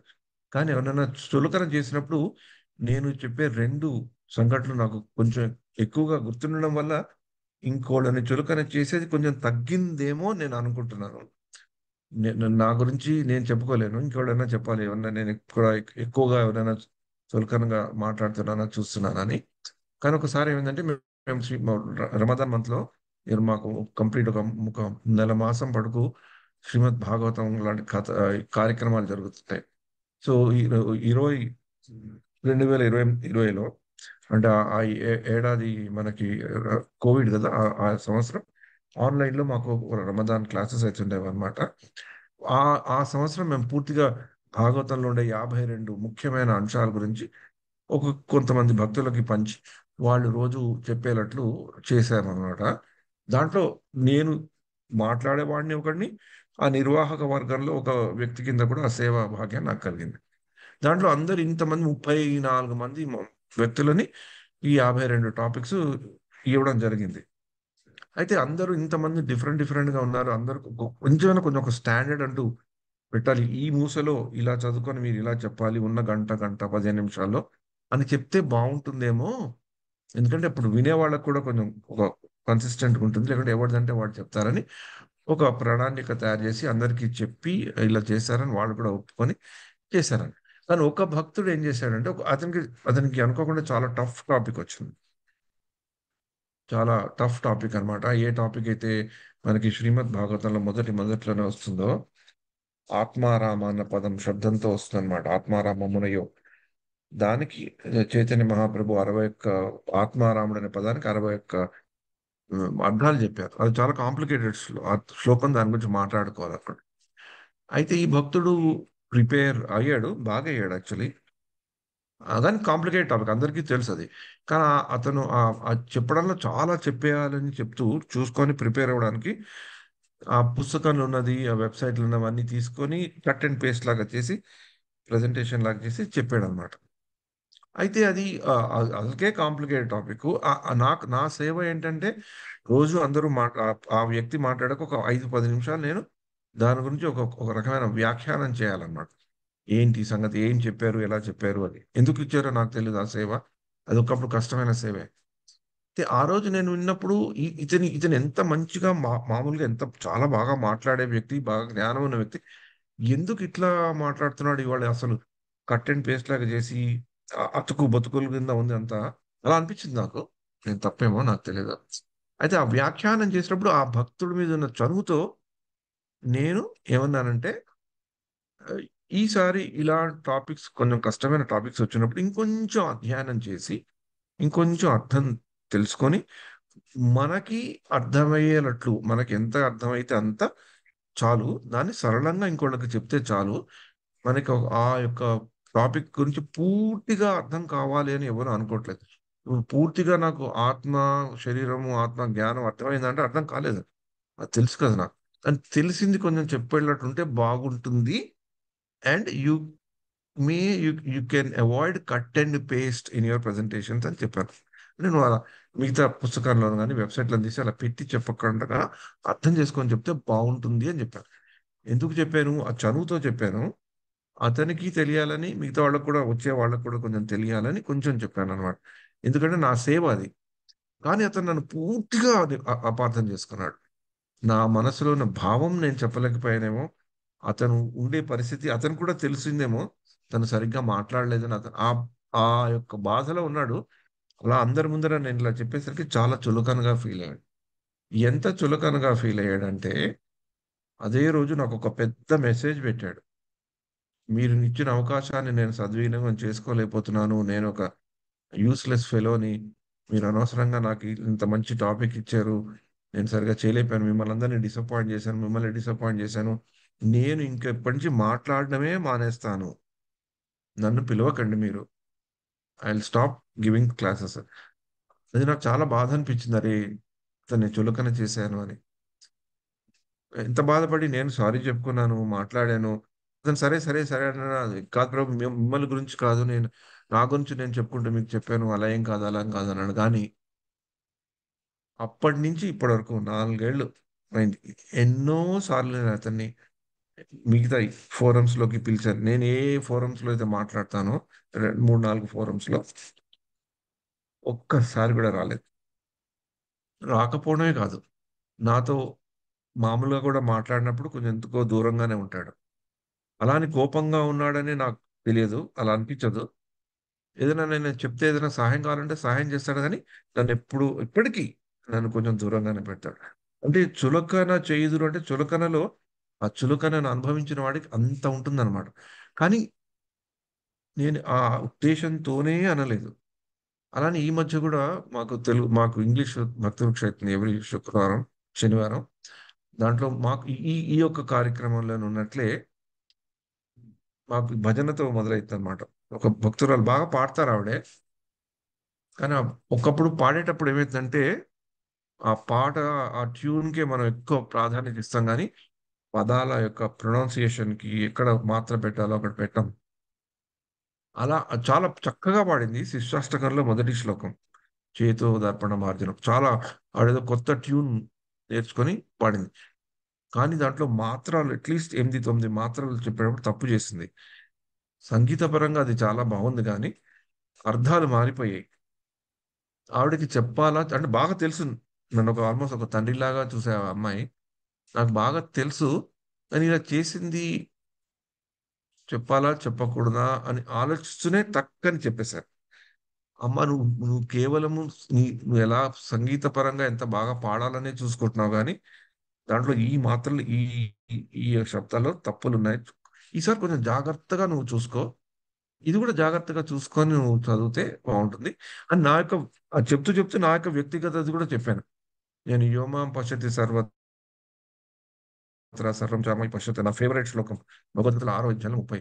అది నేను నేర్చుకున్నప్పుడే తప్పు నేర్చుకున్నా. ఎన్నోసార్లు నా సతీమణి చెప్పింది, తప్పు చదువుతున్నారు, మాత్రలు తప్పు చదువుతున్నారు, ఇది అసహ్యంగా ఎబ్బెట్టుగా ఉంది, మీరు ఇలా చదువుతుంటే అది మీ యొక్క ఫేవరెట్స్ లో కూడా చదువుతున్నారు. ఎన్నిసార్లు చెప్పినా దాన్ని పట్టించుకోలేదు. కానీ ఒకసారి నేను మామూలుగా క్లాస్లో చెప్తున్నప్పుడు ఇంకొకళ్ళు వచ్చి ఇలా తప్పు చదివావు ఈ శ్లోకం, ఇంత సింపుల్ శ్లోకం అని నాకు చెప్పినప్పుడు నేను చాలా ఫీల్ అయ్యాను అన్నమాట. అంటే ఈ చులకన అనేది ఒకప్పుడు మనం ఇంకోళ్ళకి ఇచ్చినప్పుడు వాళ్ళు ఎంత బాధపడతారో, అది మనకు కలిగినప్పుడు ఎంత బాధ ఉంటుందంటే చాలా బాధ ఉంటుంది, అవమానం కదా అది. అందుకనే అర్జునుడికి ఈ యొక్క పదాన్ని వాడాడు అనమాట. అంటే నేను చులకన అయిపోతాను ఆయన అనమాట. అంటే అర్జునుడికి చక్కన ఒక షాక్ లాగా తగలాలన్నమాట. అరే నేను ఇంత యోధుణ్ణి ఇంత చులకన అయిపోతానా అని తగిలేటట్లు ఆ చులకన అనే పదం, లాఘవం అనే పదాన్ని శ్రీకృష్ణుడు ఉపయోగించడం జరిగింది. అంటే ఈ శ్లోకం ద్వారా మనం తెలుసుకోవాల్సింది ఏంటంటే, ఒకప్పుడు ఎవరైనా మనం కరెక్ట్ చేయాల్సి వచ్చినా కూడా కొంచెం, నేను ఎందుకు మళ్ళీ మళ్ళీ చెప్తానంటే నాకు ఈ మధ్యనే అయింది కాబట్టి ఈ యొక్క అనుభవం. ఆ, చెప్పడం మర్చిపోయిన ఆ అమ్మాయి కూడా ఫీల్ అయింది. చిన్న అమ్మాయి నన్ను తండ్రిలాగా చూసుకున్న అమ్మాయి కూడా ఫీల్ అయింది. ఎందుకు ప్రభు ఇలా ఎందుకు చెప్పారు, నాకు ఫోన్ చేసి చెప్పుంటే బాగుండేది కదా, ప్రభు చెప్పింది కరెక్ట్ గా అందరి ముందర చెప్పాలా అని. ఆవిడ నాతో చెప్పకుండా ఆ ఏ ప్రోగ్రామ్ అయితే కండక్ట్ చేస్తారో ఆ హెడ్ ఉంటాడు, లీడర్ ఉంటాడు, ఆయనకు చెప్పి ఆయన మళ్ళీ నాకు ఫోన్ చేయడం, నేను దానికి మళ్ళీ సంజాయిషి చెప్పుకోవడం, మళ్ళీ నేను ఆవిడ భర్త గారికి ఆవిడకి ఫోన్ చేయడం, అపాలజీ చెప్పడంతో జరిగింది. ఎందుకు చిన్నగా ఆవిడ అనవసరంగా నేను చులకన చేశాను తెలియకుండానే. మంచి చేద్దాం అనుకుంటే ఒకప్పుడు తను మంచి చేయాలని చులకన చేస్తాం కొందరిని, మంచి చేయాలని తెలియకుండానే ఒకటి తెలిసి కూడా చులకన చేస్తుంటాం. ఇంకోళ్ళకి కావాలని బాధ కలగాలి. ఎవరి మీద అయితే మనకి ఈర్ష్య ఉందో వాళ్ళని మనం చులకన చేస్తూనే ఉంటాం. ఈ చులకన అనే పదం అందుకని మన జోబులు ఎప్పుడు పెట్టుకోవాలి. ఎప్పుడైనా మనకి అది మన కచ్చ కొద్దీ వస్తే అరే బాప్రే ఇది కాదు తప్పు, ఎందుకంటే చులకన చేయబడ్డవాడు చాలా బాధపడతాడు. అర్జునుడికి కూడా ప్రేరేపించి అర్జునుడు కూడా బాధ పెట్టించడానికి కృష్ణుడు ఆ పదాన్ని వాడాడు అని మనం గుర్తుపెట్టుకుంటే ఇంకొకరిని చులకన చేసినప్పుడు కొంచెం కొంచెం జాగ్రత్త పడతాం. అది ఈ భగవద్గీతలో 2వ అధ్యాయంలో 35 శ్లోకాలు చెప్పాలి. ఇంకా మందులు ఎక్కిస్తున్నాడు, డోసేజ్ పెంచుతున్నాడు కృష్ణుడు. ఇంకా ఇంకా చూద్దాం, ఇంకా ఏం డోసేజ్ పెంచుతాడు ఇక్కడ. యా మాతాజీ, హరే ఒక్క కృష్ణ. నిమిషం, ఒక్క నిమిషం మాతాజీ, కొంచెం పైకి తీయమంటారా? పర్లేదు ప్రభుజీ. Okay, 1 second. ఇది నాకు ఎందుకు కంట్రోల్ తప్పుతుంది. యా యా యా ప్రభుజీ అక్కడ 2 ఆలు ఉన్నాయి, ఒక్కటే ఆ ఉంది కదా. ఒకటే ఒకటే, సారీ తప్పు ఉండొచ్చు మాతాజీ. హరే కృష్ణ. అవాచ్యవాదాంశ్చ బహూన్ వదిష్యంతి తవాహితాః నిందంతస్తవ సామర్థ్యం తతో దుఃఖతరం ను కిం. నీ శత్రువులు నిన్ను పలు నిర్దయ వాక్యములతో వర్ణించుచు నీ సామర్థ్యమును నిందింతురు. ఇంతకన్నను నీకు దుఃఖకరమైనది వేరేది కలదు. హరే నువ్వు కృష్ణ. యుద్ధం చేయకపోతే నీకు దుఃఖం ఉండదు అనుకుంటున్నావు కానీ నీకు యుద్ధం చేయకపోతేనే ఎక్కువ దుఃఖం ఉందని చెప్తున్నాడు. ఇంకా నీ శత్రువులు నిన్ను చాలా చాలా పెక్యులర్ మాటలతో నిన్ను నీ యొక్క సామర్థ్యాన్ని నిందిస్తారు, నీ నిర్దయ వాక్యాలతో వర్ణిస్తారు, నిన్ను చులకన చేస్తారు. ఇంతకంటే నీకు దుఃఖకరం ఏంటని ఇంకా డోసేజ్ పెంచుతున్నాడు. ఇంకా ఆ పరిణామాలు కృష్ణుడు అర్జునుడికి చెప్తున్నాడు అనమాట. హరే కృష్ణ. హతో వా ప్రాప్స్యసి స్వర్గం జిత్వా వా భోక్ష్యసే మహీం తస్మాదుత్తిష్ట కౌంతేయ యుద్ధాయ కృతనిశ్చయః. ఓ కుంతీతనయ, నీవు యుద్ధరంగమున చంపబడి స్వర్గమును పొందుటయో లేక యుద్ధమును జయించి రాజ్యమును అనుభవించుటయో జరుగగలదు. కావున కృతనిశ్చయుడవై లేచి యుద్ధము చేయుము. మళ్ళీ చెప్తున్నాడు యుద్ధం చేయరా నాయనా అని. ఏం చెప్తున్నాడు మళ్ళీ ఒకసారి చదువుతారా మాతాజీ? ఎస్ ప్రభుజీ. అనువాదమా ప్రభుజీ? కాదు, ఓ కుంతితనయ. ఓ కుంతీతనయ, నీవు యుద్ధరంగమున చంపబడి స్వర్గమును పొందుటయో లేక యుద్ధమును జయించి రాజ్యమును అనుభవించుటయో జరుగగలదు. కావున కృత నిశ్చయుడవై లేచి యుద్ధము చేయుము. ఇప్పుడు ఇంకొక డోస్ ఇంకొక మెడిసిన్ వాడుతున్నా. ఇంతవరకు ఏం చెప్పారు? నీకు నీకు అపకీర్తి కలుగుతుంది, నేను చులకనగా చూస్తారు, నీతో నిర్దయగా మాట్లాడతారు, నేను నిందిస్తారు, వగైరా వగైరా చెప్పినా ఇంకా అర్జునుడు చేతిలో టక్కని బాణం తీసుకొని యుద్ధం చేయడానికి సిద్ధం కావట్లేదు, సంసిద్ధుడు కావట్లేదు. అప్పుడేం చెప్తున్నాడు అర్జునుడు? ఏం చెప్పాడు ముందర? నేను యుద్ధం చేసి అన్ని గెలిచినా కూడా నాకేం లాభం లేదు. ఏం లాభం అంటే అప్పుడు ఇంత ముందు ఏం చెప్తారు? స్వధర్మం పాటిస్తే యుద్ధ రంగంలో చనిపోతే పైకి వెళ్తారు, యుద్ధ రంగంలో గెలిస్తే రాజ్యం వస్తుంది, అలాంటివి కూడా కొన్ని కొన్ని ఇండైరెక్ట్ గా చెప్పినా ఇక్కడ డైరెక్ట్ గా చెప్తున్నారు అన్నమాట. నీకు ఏది చేసినా ముఖ్యమే, యుద్ధం చేయడం అనేది నీకు ముఖ్యం. యుద్ధం చేసి జయించినా నువ్వు చేస్తే రాజ్యం పొందుతావు. యుద్ధం చేయిస్తే ఓడిపోతే నీకు స్వర్గం కలుగుతుంది. అంటే విన్ విన్ సిచ్యువేషన్ అంటారు కదా. ఒకప్పుడు అలా కూడా ఉంటాయి బిజినెస్ లో. ఇద్దరికి లాభం. ఒకప్పుడు సాధారణంగా బిజినెస్ లో ఏంటంటే ఒకటికే లాభం ఉంటుంది, ఒకటి నష్టం ఉంటుంది సాధారణంగా. చాలా సాధారణంగా అలా కూడా అయితే ఒకప్పుడు విన్ విన్ ఉంటుంది. అంటే వాడికి మంచిదే, మనకి మంచిది జరిగేటట్టు కూడా కొన్ని ఈ లావాదేవీలు ఉంటాయి కదా. అలాగే నువ్వు యుద్ధం చేసాయి, నువ్వు పరిణామం ఏదైనా నీకు మంచిదే అని ఇక్కడ ఏం చేస్తున్నాడు? ఇంకా ఇంకా పెద్ద క్యారెక్టర్ చూపెట్టినాడు అనమాట కృష్ణుడు అర్జునుడికి. యుద్ధం చేయడం ముఖ్యమని మళ్ళీ యుద్ధం గురించి లేపుతాను. ఈ యొక్క మన ఈ ట్రాన్స్లేషన్ లో చూసుకుంటే 2 సార్లు యుద్ధం వస్తుంది. యుద్ధ రంగం గురించి చెప్తున్నారు, లేచి నువ్వు యుద్ధం చేయమని చెప్తున్నారు. కానీ అర్జునుడు ఇంకా లేచి ధనుష్ బాణాన్ని పట్టుకోలేదు. అరే బాప్రే, ఏంట్రా నాయన, నేను ఒక మంది ఇచ్చాను, ఆ మందితో ఇంకా జ్ఞానయోగమైన మంది ఇచ్చాను, ఇంకా పట్టుకోడు ఇతను. మళ్ళీ ఇప్పుడు కర్మకాండం గురించి కూడా చెప్పాను, నువ్వు చేస్తే ఏది లాభము, చేయకుంటే ఏది నష్టము, ఆ లాభం గురించి కూడా చెప్పాను, నష్టం గురించి కూడా చెప్పాను, ఏంటి ఈయన చేయట్లేదని. అప్పుడు ఇది కాదు అర్జునుడికి కావాల్సింది. నేను అర్జునుడి యొక్క మనోస్థితిని మార్చగలగాలి. అర్జునుని ఇలా బయట ఈ యొక్క మామూలుగా మాత్రలు ఇస్తే కాదు, కొంచెం చిన్నపాటి ఇంజెక్షన్ ఇవ్వాలి. ఆ ట్రీట్మెంట్ ని ఇప్పుడు మొదలు పెట్టారు కృష్ణుడు. ఎలాంటి ట్రీట్మెంట్? ఎలాగంటే ఇతనికి మందులు ఇస్తున్నాను, ఇతను సరిగ్గా వాడట్లేదు, కొన్ని మందులు వాడుతున్నాడు, మందులు పని చేయట్లేదు అని కొన్ని తెలుసుకున్నాక డాక్టర్ ఏం చేస్తాడు? ఆ ట్రీట్మెంట్ టైప్ మారుస్తారు అనమాట. అప్పుడు ఏంటి, ఇంటికి వెళ్ళి మందులు తీసుకొని ఇంటికి వెళ్ళి వీడు మందులు వేసుకోవట్లేదు సరి, కానీ నా దగ్గర ఉన్నప్పుడు నేనే ఒక చిన్న ఇంజెక్షన్ కొడిస్తే ఆ మందు బాగా పనిచేస్తామో అని ఒక పేషెంట్ కి మంచి జరగాలనే ఉద్దేశంతోనే ఆ డాక్టర్ అలా చేస్తారు కదా. అప్పుడు అక్కడ డాక్టర్ దగ్గరికి వెళ్ళి ఇంజెక్షన్ అంటే మనం తప్పించుకోలేం కదా. ఇంట్లోకి అయితే భార్యనో భార్యను భర్తనో తిట్టి అలా చెప్తాడు, వాడు చెప్తాడు 3 టాబ్లెట్ వేసుకోమంటాడు, వాడికి తెలియదు, నేను ఒకటే టాబ్లెట్ వేసుకుంటాను, ఒకేసారి వేసుకుంటాను, చేదుగా ఉంది, వేసుకుంటే నిద్ర రావట్లేదు, వేసుకుంటే ఇదైతుంది అని ఏదో చెప్పి మన మన మన దీని ఊహల్లోనే ప్రభావం, మన ఆ మాయలో ఉంటాం కదా. అలా కాకుండా ఇలాంటి పరిస్థితుల్లో అర్జునుడు ఇంకా ఏంటి, తను గాంధీయం ఎత్తట్లేదు, ఇతను కొంచెం ట్రీట్మెంట్ మార్చాలని ఇప్పుడు అర్జునుడు మనస్సు మీద వెళ్ళాడు. Krishna started concentrating on the mental state of Arjuna. ఒకప్పుడు ఏమైందంటే మనం మామూలుగా చేయకపోతే ఎందుకు చేయట్లేదు అని డాక్టర్లు ఏం చేస్తారు? మన మనోస్థితిని ఆలోచిస్తారు.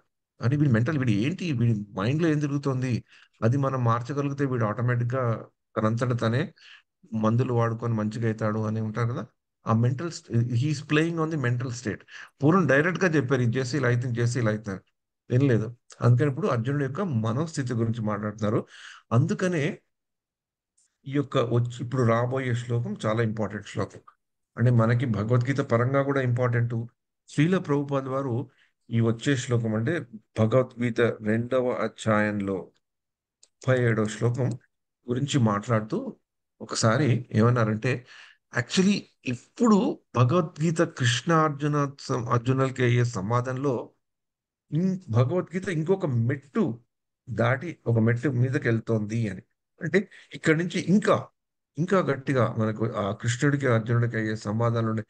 ఇంకా భారీ అయిన ఘనమైన నిర్దిష్టమైన ఉపయోగకరమైన విషయాలని కృష్ణుడు చెప్పబోతున్నాడు అనే దానికి సాంకేతప్రాయంగా ఒక నాంది చుట్టినట్లు ఈ యొక్క టర్నింగ్ పాయింట్ శ్లోకం మొదలవుతుంది అనమాట.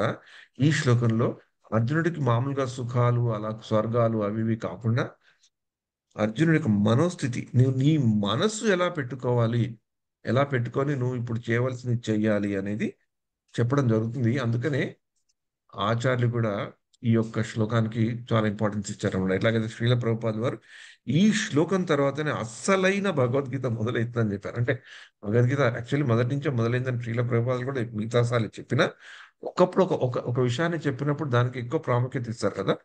అలాగే శ్రీల ప్రభుపాద వారు ఈ శ్లోకంలో అస్సలైనది అంటే ఇంకా ఇంకా నెక్స్ట్ లెవెల్ ఆఫ్ మెడిసిన్ మొదలవుతోంది అర్జునుడికి అని చెప్తున్నారు అనమాట.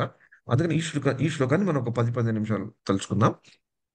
ఈ శ్లోకం అయ్యాక మళ్ళీ వచ్చే శ్లోకాల్లో ఈ ఈ యొక్క మొదట చెప్పేది జ్ఞానము కర్మ కాండం అయితే, ఇంకా ఈ శ్లోకం తర్వాత అయ్యేది ఇది మనసుతో చెప్పాను కదా, మనసు మీద ప్రయోగిస్తున్నాడు కృష్ణుడు ఇప్పుడు మనసుని మార్చడానికి. అంటే మనస్సు అనగానే మనకేమొస్తుంది? బుద్ధి కదా. బుద్ధి యోగం మొదలవుతుంది అనమాట. జ్ఞానయోగం అయింది, కర్మకాండ అయింది, ఇప్పుడు బుద్ధి యోగం మొదలయ్యే ముందర కృష్ణుడు అర్జునుడి యొక్క మనోస్థితి ఎలా ఉండాలి అనేది ఒకటి చెప్పడం ఈ శ్లోకంలో. అయితే ఈ శ్లోకాన్ని మనం గుర్తు తెచ్చుకున్నప్పుడు 20-38 మనోస్థితి అంటే మనం కూడా మన యొక్క మనోస్థితిని మనం మార్చుకోగలిగితే, దాన్ని ట్యూన్ చేసుకోగలిగితే, దాంతో కొంచెం మాట్లాడి దాన్ని వశపరచుకోగలిగితే, దాన్ని మనం ఒక ఫ్రెండ్ కింద తీసుకోగలిగితే మనం చేయాల్సుకున్నవి జీవితంలో ఇంకొంచెం బాగా చేయడానికి అవకాశం ఉంది. అదొకటైతే ఈ శ్లోకంలో ఇంకొక ముఖ్యమైనది ఏంటంటే, ఈ శ్లోకాన్ని మనకి పెద్దలు అర్థం చేసినప్పుడు ఈ పాపము అనే పదానికి మంచి నిర్వచనం మనకి దర్శింపజేశారనమాట. మామూలుగా మనకి పాపం అంటే మనకు ఉండే ఒక అర్థం ఉంటుంది. దాని గురించి కూడా మనం చర్చించుకుందాం. ఒకటి ఈ శ్లోకంలో ముఖ్యమైన తెలుసుకోవాలంటే మనకు కూడా మామూలుగా ఏదైనా మంచి నుంచి మనం బాగా కాలేనప్పుడు we should also think about our mind. ఆ మైండ్ లో ఫిక్స్ మంచి కరెక్ట్ అయితే ఆటోమేటిక్గా మిగతావన్నీ వచ్చేస్తాయి. అందుకని ఇక్కడ అది చెప్తున్నారు అనమాట. చదవండి మాతాజీ. హరే ఇది కృష్ణ. నా దృష్టిలో భగవద్గీతలో ఉండే కంఠస్థ పెట్టే శ్లోకాల్లో ఇంతవరకు వచ్చిన శ్లోకాల్లో రెండో అధ్యాయంలో 7వ శ్లోకం, రెండో అధ్యాయంలో 14 శ్లోకం ఎలాంటివో ఈ శ్లోకం కూడా ఒకటని నేను భావిస్తాను. హరే కృష్ణ. సుఖ దుఃఖే సమే కృత్వా లాభాలాభౌ జయాజయౌ తతో యుద్ధాయ యుజ్యస్వ నైవం పాపమవాప్స్యసి. సుఖ దుఃఖములను గాని లాభాలాభములను గాని జయాపజయములను గాని లెక్కింపక యుద్ధము కొరకే యుద్ధము చేయుము. ఆ విధముగా చేయుట వలన నీవెన్నడును పాపమును పొందవు. హరే కృష్ణ. ఇంకా చెప్పినట్టు దీన్ని కొంచెం నెమ్మదిగా మనం అర్థం చేసుకోవడానికి ప్రయత్నిద్దాం. ఒకటి ఏం చెప్తున్నాడు? సుఖ దుఃఖాలకు గాని లాభములకు గాని జయాపజయములకు గాని లెక్కించొద్దు అంటున్నారు. అంటే ఏదైనా ఆ పని చేసేటప్పుడు నీకు సుఖం వస్తుందా, లాభం వస్తుందా, జయం వస్తుందా, పరాజయం వస్తుందా, అపజయం వస్తుందా అని లెక్కించదంటున్నారు. కానీ అది అయ్యాక పోనీ అది పక్కన పెడదాం, అలా చెప్తున్నారు కృష్ణుడు. తర్వాత యుద్ధం కొరకు యుద్ధం చేయమంటున్నాడు. అదేంటో యుద్ధం కొరకు యుద్ధం చేయడం మనకు అంటే మామూలుగా చూసుకుంటే లోకాన్ని చదువుకొని ముందరికి వెళ్ళిపోవచ్చు. కానీ ఒక్కసారి మనం ఆగి చూసుకుంటే యుద్ధం కొరకు యుద్ధం చేయడం ఏంటి, చదువుకోవడం ఏంటి, వంట చేయడం ఏంటి, డ్రైవ్ చేయడం ఏంటి అనే ప్రశ్న రావచ్చు, రావాలి కూడా. అందుకని ఆ పదాన్ని కూడా మనం కొంచెం ఇంకొంత అర్థం చేసుకోవడానికి చూస్తున్నాం. అలా చేస్తే అర్జునుడు యుద్ధం కొరకే యుద్ధం చేసి సుఖ దుఃఖాల్ని పట్టించుకోకుండా, ఎందుకంటే అతను సుఖం గురించి మాట్లాడాడు కదా. నాకు ఎంజాయ్మెంట్ లేదు, నాకు సుఖం ఉండదు, సుఖప్రాప్తి ఉండదు, అందరిని చంపేస్తే నాకేం లాభం, రాజ్యం వచ్చినా ఏం లాభం నాకు, సో అంత నేను సామ్రాజ్యం వచ్చినా నాకేం లాభం లేదు. సుఖం గురించి మాట్లాడాడు, లాభం గురించి మాట్లాడాడు, దుఃఖం గురించి మాట్లాడాడు, జయం గురించి మాట్లాడాడు, అపజయం గురించి మాట్లాడాడు. నేను జయించినా ఏం లాభం, అపజయించినా ఏం లాభం, నాకు లాభం లేదు, ఆ, నాకు అన్ని కష్టాలే, అందుకని నేను వెళ్ళిపోతానని చెప్పిన అర్జునుడికి సుఖాన్ని పట్టించుకోవద్దు, దుఃఖాన్ని పట్టించుకోవద్దు, లాభాన్ని పట్టించుకోవద్దు, జయ నష్టాన్ని పట్టించుకోవద్దు, జయాన్ని పట్టించుకోవద్దు, అపజయాన్ని పట్టించుకోకూడదు. అయ్యో బాబోయ్, ఇన్ని చెప్పేశాడండి. ఇవన్నీ పట్టించుకోకుండా ఎలా ఉంటాం మనం జీవితంలో, మనం బతకాలంటే? కానీ చూద్దాం ఏం చెప్తున్నాడో కృష్ణుడు. యుద్ధం కొరకే యుద్ధం చేయమన్నాడు, అదేంటో అది కూడా చూద్దాం. ఈ విధంగా చేయటం వల్ల నీకు పాపం ఎప్పుడూ రాదు. నువ్వు పాపం పాపం పాపం అని ఒకటే టెన్షన్ పడిపోతున్నావు. వాళ్ళని చంపేస్తే పాపం అంటున్నావు, వర్ణ సంక్రమం అయితే పాపాలు వచ్చేస్తాయి అంటున్నావు, యుద్ధం చేస్తే పాపం అంటున్నావు. నాయన నువ్వు ఈ స్థితిలో ఉండి యుద్ధం చేస్తే నీకు పాపమే రావు, కానీ యుద్ధం చేయమంటున్నాడు. అందుకని యుద్ధం చేస్తూ ఇక్కడ కూడా యుద్ధం కొరకే యుద్ధం చేయమంటున్నాడు. మళ్ళీ యుద్ధం చేయమంటున్నాడు ఒకటే మారిగా, యుద్ధం చేయి, యుద్ధం చేయి, యుద్ధం చేయని చెప్తూనే ఉన్నాడు. ఈ 2వ అధ్యాయంలో ఎన్నో సార్లు చెప్పడం జరిగింది. అలాగా ఇక్కడ చెప్పారు. ఈ శ్లోకం గురించి ఇంకెవరైనా మీకు ఏం అర్థమైంది ఒక్కసారి అన్మ్యూట్ చేసుకొని చెప్తారా? ఈ శ్లోకం వల్ల ప్రాక్టికల్, ఇంకో మనకు 10 నిమిషాలు ఉంది కాబట్టి.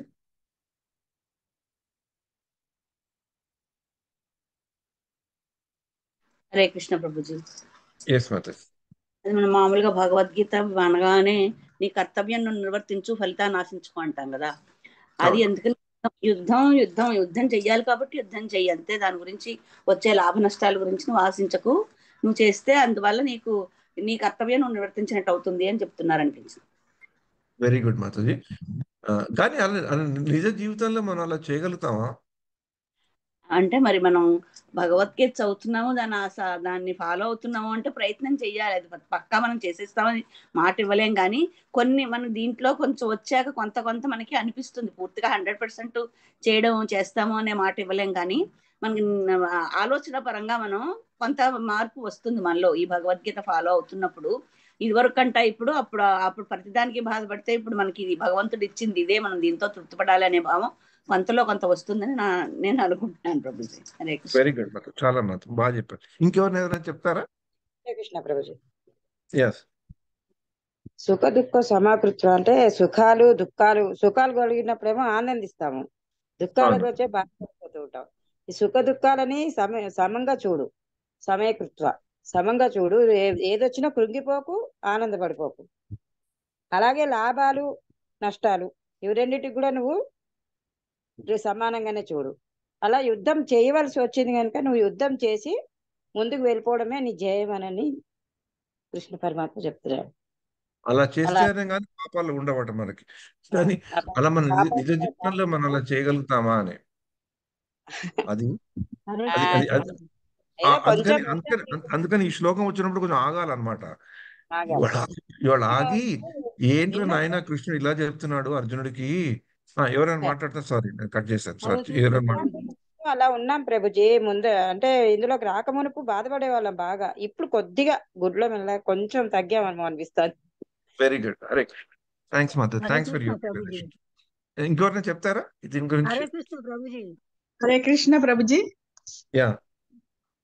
అదే అంటే ప్రభుజీ, నువ్వు క్షత్రియుడవు కాబట్టి యుద్ధము తప్పక చేయాల్సిందే, నీ ధర్మాన్ని నువ్వు నివర్తించాలి అని కూడా వస్తుంది, క్షత్రియుడు కాబట్టి అని చెప్పేసి. Okay, very good. వెరీ నేను ఊరికే హరే ఎందుకు ఇలా కృష్ణ అంటున్నాను? ప్రభుజీ వినొస్తుందా నాకు ప్రభుజీ మీకు నా మాట? చెప్పండి మాతాజీ. హరే కృష్ణ. హరే కృష్ణ ప్రభుజీ. నువ్వు లాభ నష్టాల గురించి నేను వేరేసి వెయ్యకు.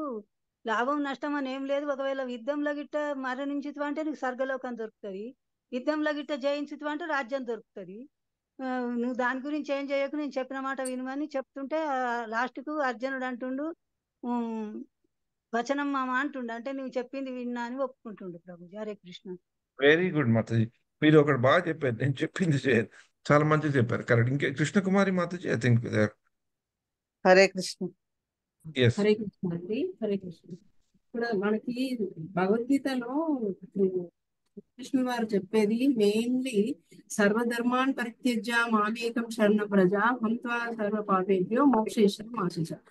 సుఖము దుఃఖము లాభము నష్టము ఇవన్నీ మీరు ఏమి మనం మనం కూడా అంతే, ఇంక ఇవన్నీ ఆలోచించొద్దు అనమాట. ఇప్పుడు ఏదైతే మనకు ఉంటుందో ఆ కర్మ అలా చేసుకుంటూ వెళ్ళిపోవాల్సిందే, అదంతా నువ్వు ఆలోచించాల్సిన అవసరం లేదు అని అర్జునుడికి బోధిస్తున్నాడండి. అది okay, very good, thanks Mataji. మరి అది ఆలోచించకుండా వెళ్ళగలమా అని మనలాంటి వాళ్ళం అంటే సుఖాన్ని మన దుఃఖాన్ని? Whatever is coming to you on your way, if it is your duty you have to perform it with full మనసా వాచ మనం అది చెయ్యాలి. ఇంక అంతే, అది మనం చెయ్యాలి. ఇప్పుడు చేయకపోతే ఇంకోసారి చేయాల్సి వస్తుంది. అది చేయడానికి ఎన్ని జన్మలైనా మనం ఇలా ఎత్తాల్సి వస్తుందేమో అని నేను చెప్తున్నాను. థ్యాంక్స్ మాతాజీ. నేను ఎందుకు ఎందుకు ఎందుకు ఇంత సాగదీస్తున్నానంటే ఏమనుకోకండి, నేను సాగదీస్తున్నానని ప్లీజ్. కొన్ని హరే శ్లోకాలు కృష్ణ. ఉన్నాయి, కొన్ని శ్లోకాలు ఉన్నాయి. చెప్పండి మాతాజీ. సారీ. ఇక్కడ స్వామి ఇక్కడ ప్రణామం ప్రభుజీ. ఇక్కడ నువ్వు అర్జునుడిని కృష్ణుడు ఏమంటున్నాడంటే, నువ్వు ఉన్నావు కానీ నేనే చేపిస్తున్నా, నువ్వేం చేయట్లేవు, యుద్ధము చేసేది నేనే, నువ్వేం ఉన్నావు, నువ్వు అంతే, నువ్వు చూస్తూ ఉంటే చేసేది మాత్రం ధర్మంగా నేనే చేస్తున్నా, నువ్వు చేయకపోయినా నేనైనా వాళ్ళకి చనిపోయే రోజు వస్తుంది, నువ్వే చంపడం కాదు, నేనైనా ఆ టైంలో తీసుకోగలుగుతాను, నువ్వే చంపాలని ఏం లేదు అనే అట్లా కూడా ఉంటుంది స్వామి. హరే కృష్ణ, థ్యాంక్స్. కానీ ఈ శ్లోకంలో మనకు అది చెప్పలేదు, చెప్పారు వేరే చోట, కానీ ఈ శ్లోకంలో చెప్పారు. ఇక్కడ ముఖ్యంగా మనం తెలుసుకోవాల్సింది ఏంటి అంటే, ఈ కొన్ని శ్లోకాలు భగవద్గీతలో ఎలా ఉంటాయంటే, ఆ శ్లోకాలు చదువుకున్నప్పుడు కొంచెం ఆగాలి మనం. ఆగి ఏం చెప్తున్నారు ఆచార్యులు, కృష్ణుడు అర్జునుడికి ఏం చెప్పడానికి ప్రయత్నిస్తున్నారని మనం ఎప్పుడైతే కొంచెం ఆగి దాన్ని నెమరు వేసుకోవడానికి ప్రయత్నిస్తామో, అది నెమరు వేసుకునేది మళ్ళీ మళ్ళీ దాన్ని ఆలోచిస్తుంటే దాంట్లో ఉండే గూఢార్థం కూడా కొంచెం మనకి ఇంకెక్కువ తెలియడానికి అవకాశం ఉంటుంది. లేకపోతే ఇది చదువుకొని ఇలా వెళ్ళొచ్చు. ఇప్పుడు మీరు అన్నది అన్ని పాయింట్స్ కూడా చాలా కరెక్ట్. దాన్ని బట్టి నాకు అర్థం ఏమవుతుందంటే మీరు కూడా భగవద్గీతను బాగా పారాయణం చేశారు, అర్థం చేసుకుంటున్నారని తెలుసు. కానీ నేను ఇంకా కొంచెం ఎందుకు సాగదీస్తున్నానంటే, మిగతా ఆచార్యులు ఏం చెప్పారు అనేది కొంచెం ఒకసారి చూద్దాం, ఒక 5-10 నిమిషాల్లో. ఒకటి, ఈ శ్లోకంలో ముఖ్యంగా ప్రభుపాల్ వారు ఉపయోగించిన ఒక పదంలో లెక్కింపక. ఓకే, సుఖ దుఃఖాలని జయాపజయాలని తిరస్కరించమనట్లేదు, అదొక్కటి గుర్తుపెట్టుకోవాలి. లెక్కింపక అన్నారు. లెక్కింపేయటం ఒకటి, లెక్కింప చేయకపోవడం ఒకటి, తిరస్కరించడం ఒకటి. తిరస్కరించమన్నట్టు అనట్లేదు, అంటే లెక్కింపు అన్నాడు. అంటే లెక్క ఎప్పుడు పెట్టుకుంటాం మనం? మనకి ఏదైనా ఇప్పుడు ఇంట్లో డబ్బులు వచ్చాయనుకోండి, మనకు రావాల్సిన డబ్బులు వచ్చాయా లేదా అని లెక్కించుకుంటాం కదా, అది లెక్క పెట్టడం. దాన్ని నువ్వు అంత పట్టించుకోకుండా వెళ్ళు, అదొకటైతే.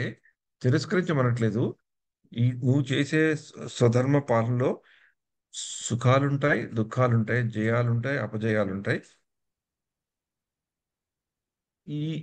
వీటిని సమయకృత్వ, ఈ రెండూ ఉంటాయి అని తెలుసుకొని వాటి గురించి అంత పట్టించుకోకుండా నువ్వు యుద్ధం చేయి.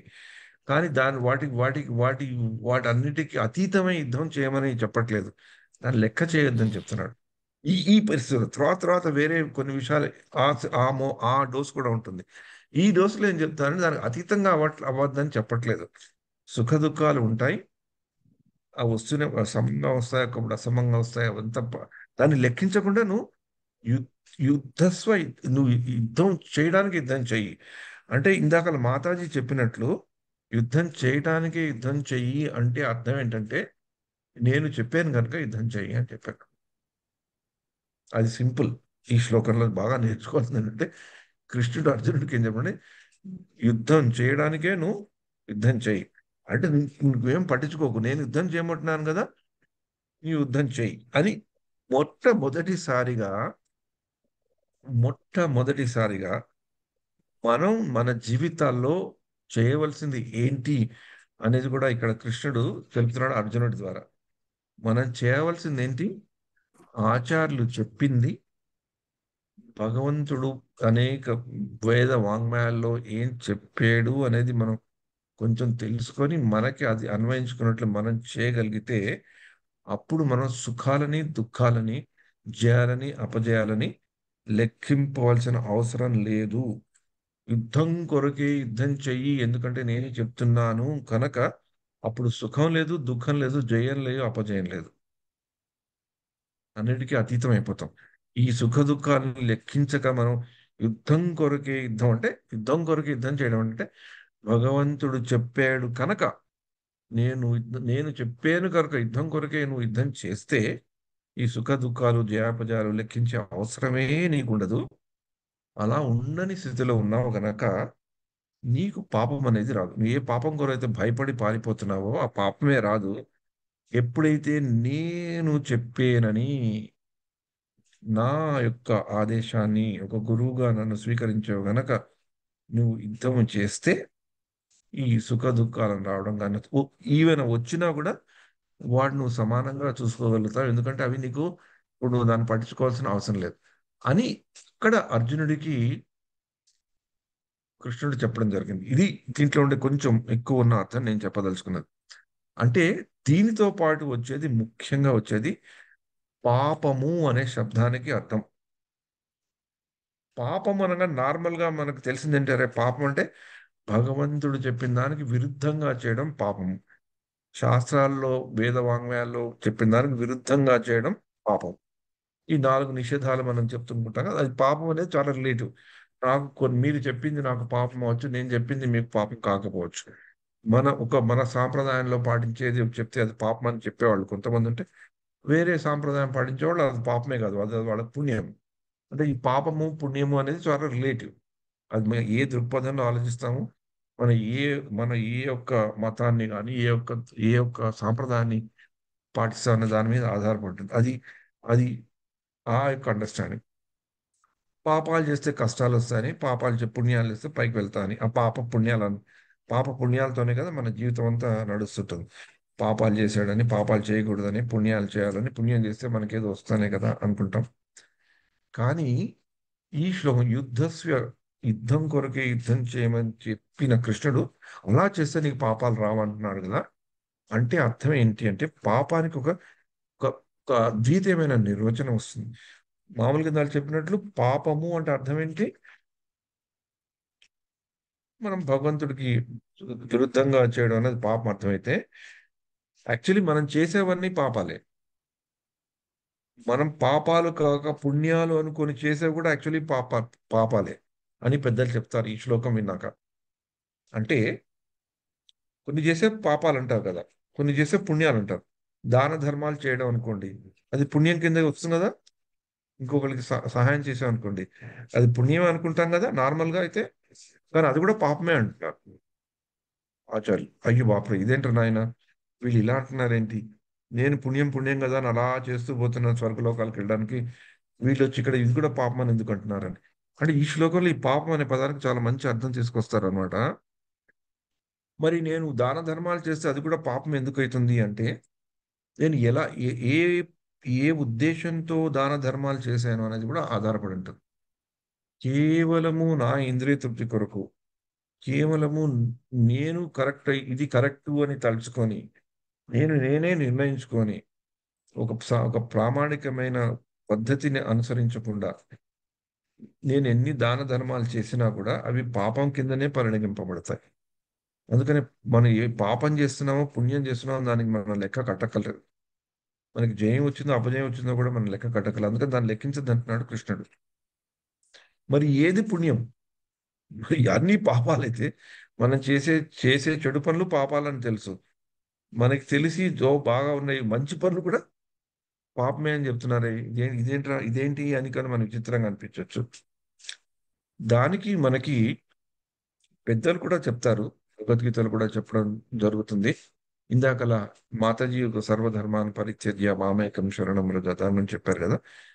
ఎప్పుడైతే మనం భగవంతుడు చెప్పినవి భగవంతుడి ప్రతినిధిగా వచ్చే గురువు గాని, భగవంతుడి యొక్క కరుణా స్వరూపమైన వేద వాంగ్మయాల్లో చెప్పేవి మనకి తగినట్లు కాలమాన పరిస్థితుల వల్ల వాటి మీద పూర్తిగా విశ్వాసం ఉంచి వాటిని పాటించవలసిన గౌరవంతో మనం పాటించగలిగితే ఆ ఆ చేసే కార్యక్రమాలు ప్రక్రియలు మనకి పాపం రాదు.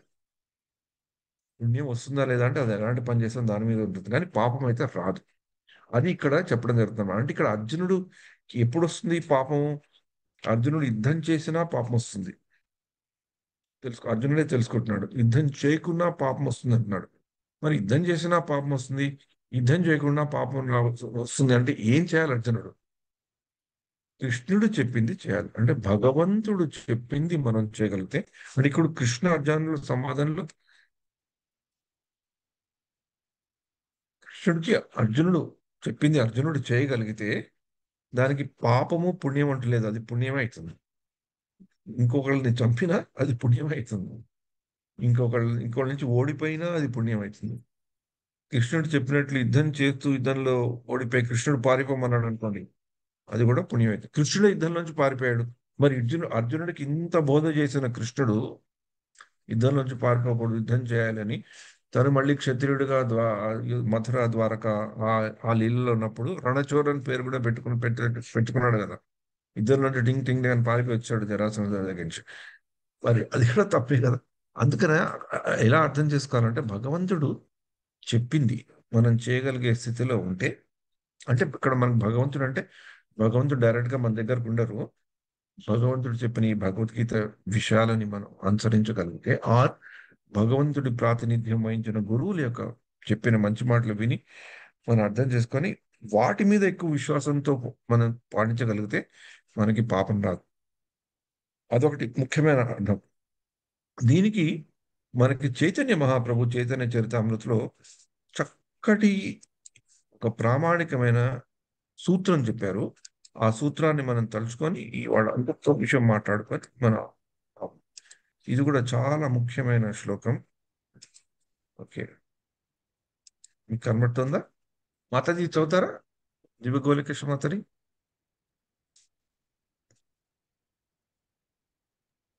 హరే కృష్ణ ప్రభు.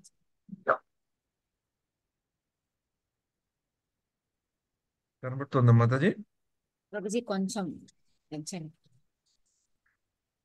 సైజ్. ఇప్పుడు లేదు ప్రభుజీ, కనబడుతుందా మాతాజీ? కనబడట్లేదు. ఆ?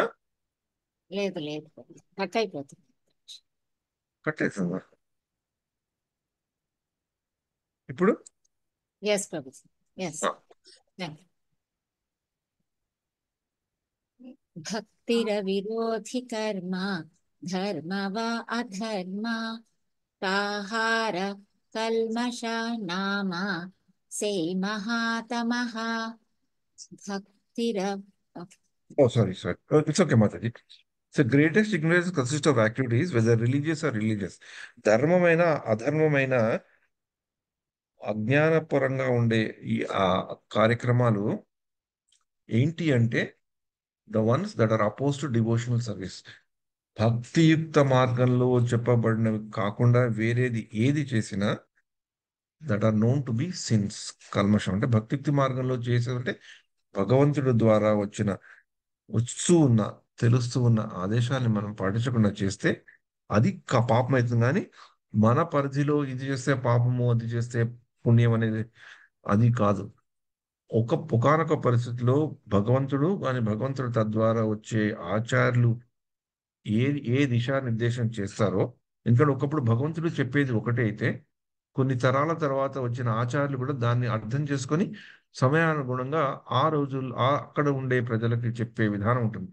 ఇప్పుడు చైతన్య మహాప్రభు కూడా చెప్పారు కదా, ఈ జ్ఞానాన్ని వాటిని పక్కన పెట్టి కేవలం సంకీర్తన చేయడమే ముఖ్యమని చైతన్య మహాప్రభు చెప్పారు.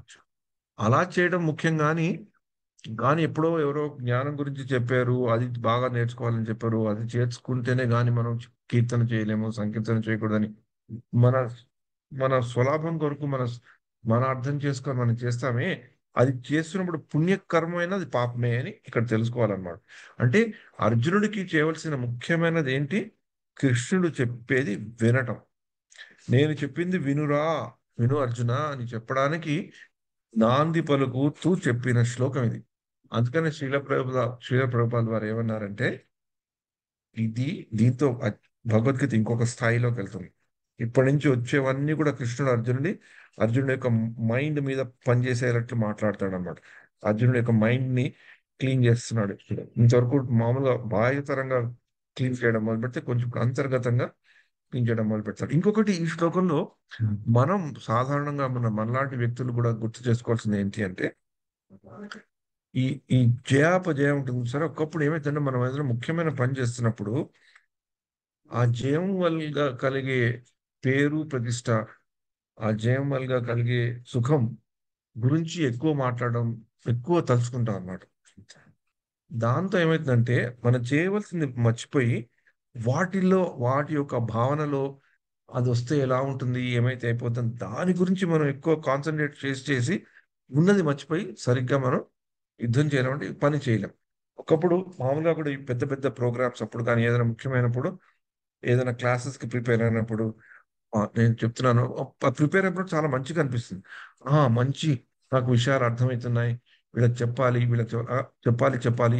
ఆ చెప్తే హరిప్రభు తర్వాత నాకు ఫోన్ చేసి చాలా బాగా చెప్పారు ప్రభు అని, ఇంకేదో ధనలక్ష్మి మాతాజీ నేను రీజెంట్ స్కూల్లో కనబడితే మీరు బాగా చెప్పారు ప్రభు, దాని గురించి నా ఆలోచన వెళ్ళింది అనుకోండి, ఇంకా ఏదో ఊహించేసుకుంటుంటాను అనమాట నేను. అంతమంది బాగుందని చెప్పారు, ఇంతమంది బాగుందని చెప్పారు. అలా నేను ఆ లాభము జయము ఆ దృక్పథంలో నేను వెళ్ళిపోతే ఏమైతుంది, నేను ఏది చేయాలో దాని గురించి కాన్సన్ట్రేషన్ చేయలేను, ఆఖరికి అది ఫెయిల్ అవుతుంది. ఎందుకంటే నేను ఆ ఊహలో దాంట్లో ఎక్కువ టైం స్పెండ్ చేస్తున్నా. ఇది ఇలా అయితే ఇలా చెప్పేస్తే ఏమైపోతుందో, నాకు ఎంత వచ్చేస్తుందో అనుకుంటున్నాను కదా, మన కాన్సన్ట్రేషన్ పోతుంది. అదే విధంగా భయంతో కూడా ఇది ఇంత ముఖ్యమైన ఇవాళ చెప్పదలుచుకుంది నేను చాలా ముఖ్యమైన పాయింట్, నేను చెప్పలేకపోతే నాకేమైపోతుందో, నన్ను ఏమనుకుంటారో, నన్ను తిట్టుకుంటారో, నన్ను చులకన చేస్తారో, అలా నేను భయపడిపోయాను అనుకోండి, నాకు తెలిసింది నేను అర్థం చేసుకుంది కూడా నేను చెప్పలేకపోతాను అక్కడికి వచ్చారు. ఎందుకంటే మనకి నర్వస్నెస్ వచ్చేస్తుంది. నేను కొన్ని పెద్ద పెద్ద ప్రోగ్రామ్స్ లో మాట్లాడాలన్నప్పుడు, ఏదైనా పెద్ద పెద్ద పనులు చేయనప్పుడు, ముఖ్యమైన కార్యక్రమాలు చేసినప్పుడు మనం ఆ లాభం గురించి, సుఖం గురించి, జయం గురించి, అపజయం గురించి ఎక్కువ ఎప్పుడైతే ఆలోచిస్తామో పని చేయకుండా చేయవలసింది మనం పని. ఇందాక మాతాజీ చెప్పినట్లు మనం చేయవలసింది చేస్తే చాలు, అది వస్తుందో రాదో అన్న తర్వాత విషయం. దాన్ని మర్చిపోయి ఈ సుఖ దుఃఖ లాభ జయాలు అపజయాల గురించి మనం సాధారణంగా ఆలోచించడం మొదలు పెడతాం. అది సర్వసాధారణం. పరీక్ష కూడా అంతే. బాగా చదువుకుంటున్నాడు, బాగా చదువుకుంటే తలకెక్కుతుంది. కానీ ఒక స్థితిలో వచ్చేసరికి అరే నేను బాగా చదువుతున్నాను, నాకు ఇంత ర్యాంక్ వస్తుంది, ఈ ర్యాంక్ వస్తే నాకు ఇదైతుంది, అదైతుంది, దాంట్లోకి వెళ్ళిపోతాం. రోజు ఆ పగటి కళలు కనడం మొదలు పెడతాం. దాంతో మన యొక్క ఏకాగ్రత తగ్గిపోతుంది. యుద్ధం చేసే వరకు, యుద్ధం చేయడం కొరకు యుద్ధం చేయట్లే. అప్పుడు మనం లాభం కొరకు యుద్ధం చేస్తున్నాం, జయం కొరకు యుద్ధం చేస్తున్నాం. దాంతో అలాంటి మనస్థితులు ఉన్నప్పుడు మనకి ఓటమి అనేది దక్కుతుంది అన్నమాట. అలాంటి ఓటమి నుంచి తప్పించుకోవాలి అంటే వాటిని అంత పట్టించుకోకుండా చేయవలసింది చేయాలి. ఇక్కడ అర్జునుడికి చెప్తున్నాడు, యుద్ధం చేయట్లట్లు యుద్ధం చేయమంటున్నాడు, అంటే భగవంతుడు చెప్పినట్లు చేయమంటున్నాడు. అలాగే ఇది మనకి ఈ యొక్క శ్లోకం ప్రాక్టికల్ గా కూడా చూస్తే, మనం పెద్ద పెద్ద పనులు చేయడానికి ముందరికి వెళ్ళినప్పుడు ఆ వచ్చే పరిణామము, దానివల్ల వచ్చే పేరు ప్రతిష్టల కంటే ఏదైతే చేయాలో, ఎలా చేయవలసిన దాని మీద ఏకాగ్రత వహిస్తే ఆటోమేటిక్ గా మనకి రావాల్సింది వస్తుందని పెద్దలు చెప్తారు ఈ శ్లోకం విన్నాక. ఎందుకని ఇంతకలు కూడా ఈ విషయం ఇంతో మాతాజీలు కూడా చెప్పారు, కానీ ఈ విధంగా కూడా చెప్పారు. ముఖ్యంగా పుణ్యము పాపము అనే విషయాల మీద ఈ శ్లోకం వల్ల మనకి బాగా అర్థమవుతుందని, అలా అర్థం అవ్వాలని పెద్దలు మనకు అలా వర్ణించారు. ఎందుకంటే కేవలం మన ఏదో మంచి చేస్తే మనం పుణ్యం చేస్తున్నామని అనుకోవడం పెద్ద అపోహ. చాలా మంది అలా అపోహలు ఉంటారు. మనం కూడా అదే అపోహలు ఉంటాం. మనం చేసేది పుణ్యమా పాపమా అనేది దేని మీద నిశ్చయం అవుతుందంటే, అది కరెక్ట్ కరెక్ట్ డైరెక్షన్ బట్టి చేస్తున్నామా లేదా అనేది. సో ఇది అర్జునుడికి చెప్తున్నాడు అనమాట. నువ్వు పుణ్యం పాపం గురించి ఆలోచించిన అవసరం లేదు, జయం అపజయం గురించి ఆలోచించిన అవసరం లేదు, సుఖం దుఃఖం గురించి లెక్కించవలసిన అవసరం లేదు. ఆ లెక్కను పక్కన పెట్టి నేను చెప్పింది నువ్వు చెయ్యి అని చెప్తున్నాడు అన్నమాట. అందుకని ఈ శ్లోకం యొక్క ప్రాముఖ్యత ఇది. Hare Krishna Hare Krishna Krishna Krishna Hare Hare, Hare Rama Hare Rama Rama Rama Hare Hare. Thank you so much. Hare Krishna.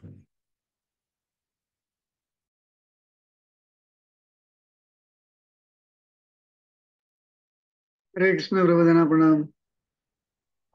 Hare Krishna. భక్తులందరికీ ఎవరికైనా ఏమైనా సందేహాలు ఉంటే మాట్లాడవచ్చు.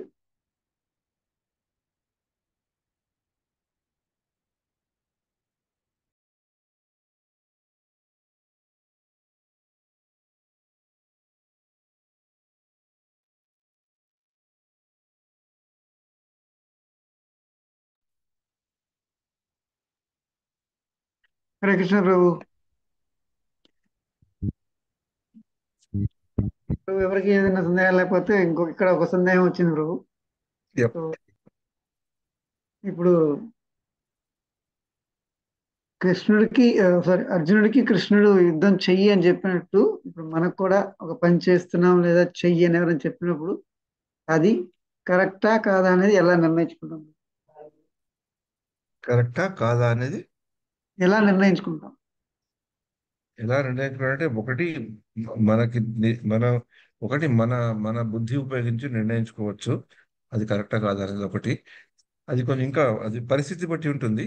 ఆ యొక్క ఏది చేయమన్నారో దాని యొక్క ఆ ఆ ఆ పరిస్థితి ఆ వర్క్ బట్టి కూడా ఉంటుంది. పెద్దల్ని అంటే ఎవరైనా దాంట్లో అనుభవం ఉన్న వాళ్ళు, దాన్ని అనుభవించిన వాళ్ళు, చెప్పగలిగే వాళ్ళని సంప్రదించవచ్చు. అందుకని జీవితంలో నేను చెప్పాను కదా, మనకి అలాంటి చాలా మంది ఫ్రెండ్స్ ఉండాలి.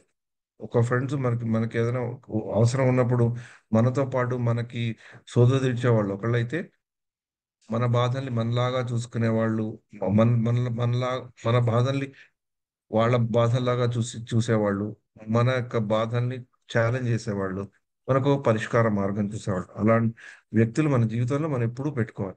అలా వచ్చినప్పుడు వాళ్ళ దగ్గరికి వెళ్ళి వాళ్ళని సమంజసమా కాదా అని అడిగి ముందరికి వెళ్ళాలి.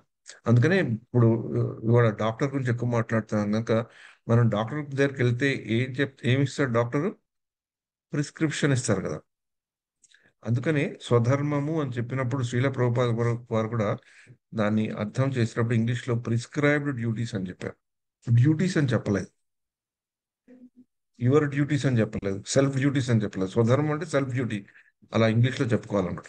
ప్రిస్క్రైబ్డ్ డ్యూటీస్ అన్నారు. ఎందుకు ప్రిస్క్రైబ్డ్ అన్నారు అంటే, ఎవరో ఒకళ్ళు చెప్పింది, అనుభవజ్ఞులు, దాని మీద జ్ఞానం ఉన్నవాళ్ళు, మనకి ఈ దిశానిర్దేశం ఇవ్వడానికి ఇచ్చేవాళ్ళు, వాళ్ళ దగ్గర వెళ్ళి వాళ్ళ అనుభవాన్ని గ్రహించి వాళ్ళ తీసుకుంటే ముందరికి వెళ్ళే అవకాశాలు ఎక్కువ ఉన్నాయి. కానీ కేవలం మనంతట మనం తీసుకుంటే ఇంపార్టెంట్ డెసిషన్స్లో, అన్ని డెసిషన్లు ప్రతిసారి ఊరికే ఉరకమనట్లేదు.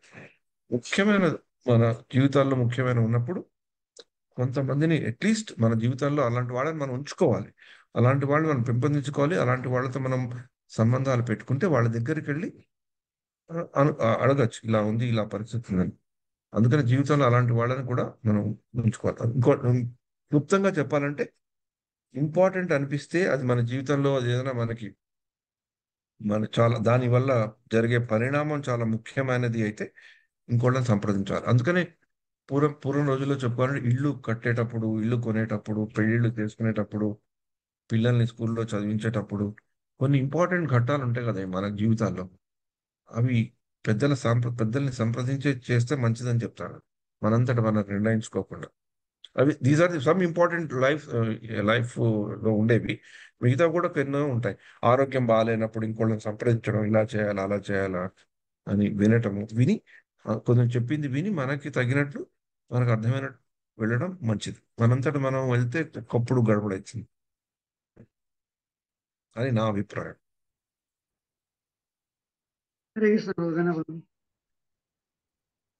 ఇంకెవరికైనా ఏదైనా సందేహాలు ఉంటే తొందరగా అడిగితే ప్రభు దాని సమాధానం అంటే దీని చెప్పినట్లు బెస్ట్ మన గృహస్థ జీవితంలో మనకు పెద్ద అడ్వాంటేజ్ ఏంటంటే, భార్యాభర్తలకి మంచి సంబంధాలు అంటూ ఉంటే ఇలాంటివి భార్యాభర్తల మధ్య మాట్లాడుకోవచ్చు. అమ్మ, నేను ఇది చేయదలుచుకున్నానా, ఇది కరెక్టా కాదని. ఆవిడ కూడా మన మీద అంత చనువు, అంత గౌరవం ఉండి, మనకు కూడా ఆవిడ మీద అంత గౌరవం ఉంటే భార్యాభర్తల యొక్క గృహస్థ జీవితంలో ఉండే పెద్ద అడ్వాంటేజ్ అది. అప్పుడు వాళ్ళిద్దరూ తలుచుకొని సంప్రదించుకొని ఏదైనా జీవితంలో మంచి డెసిషన్ చేయడానికి ముందరికి వెళ్తాడు. అది that's very very important. Hare Krishna.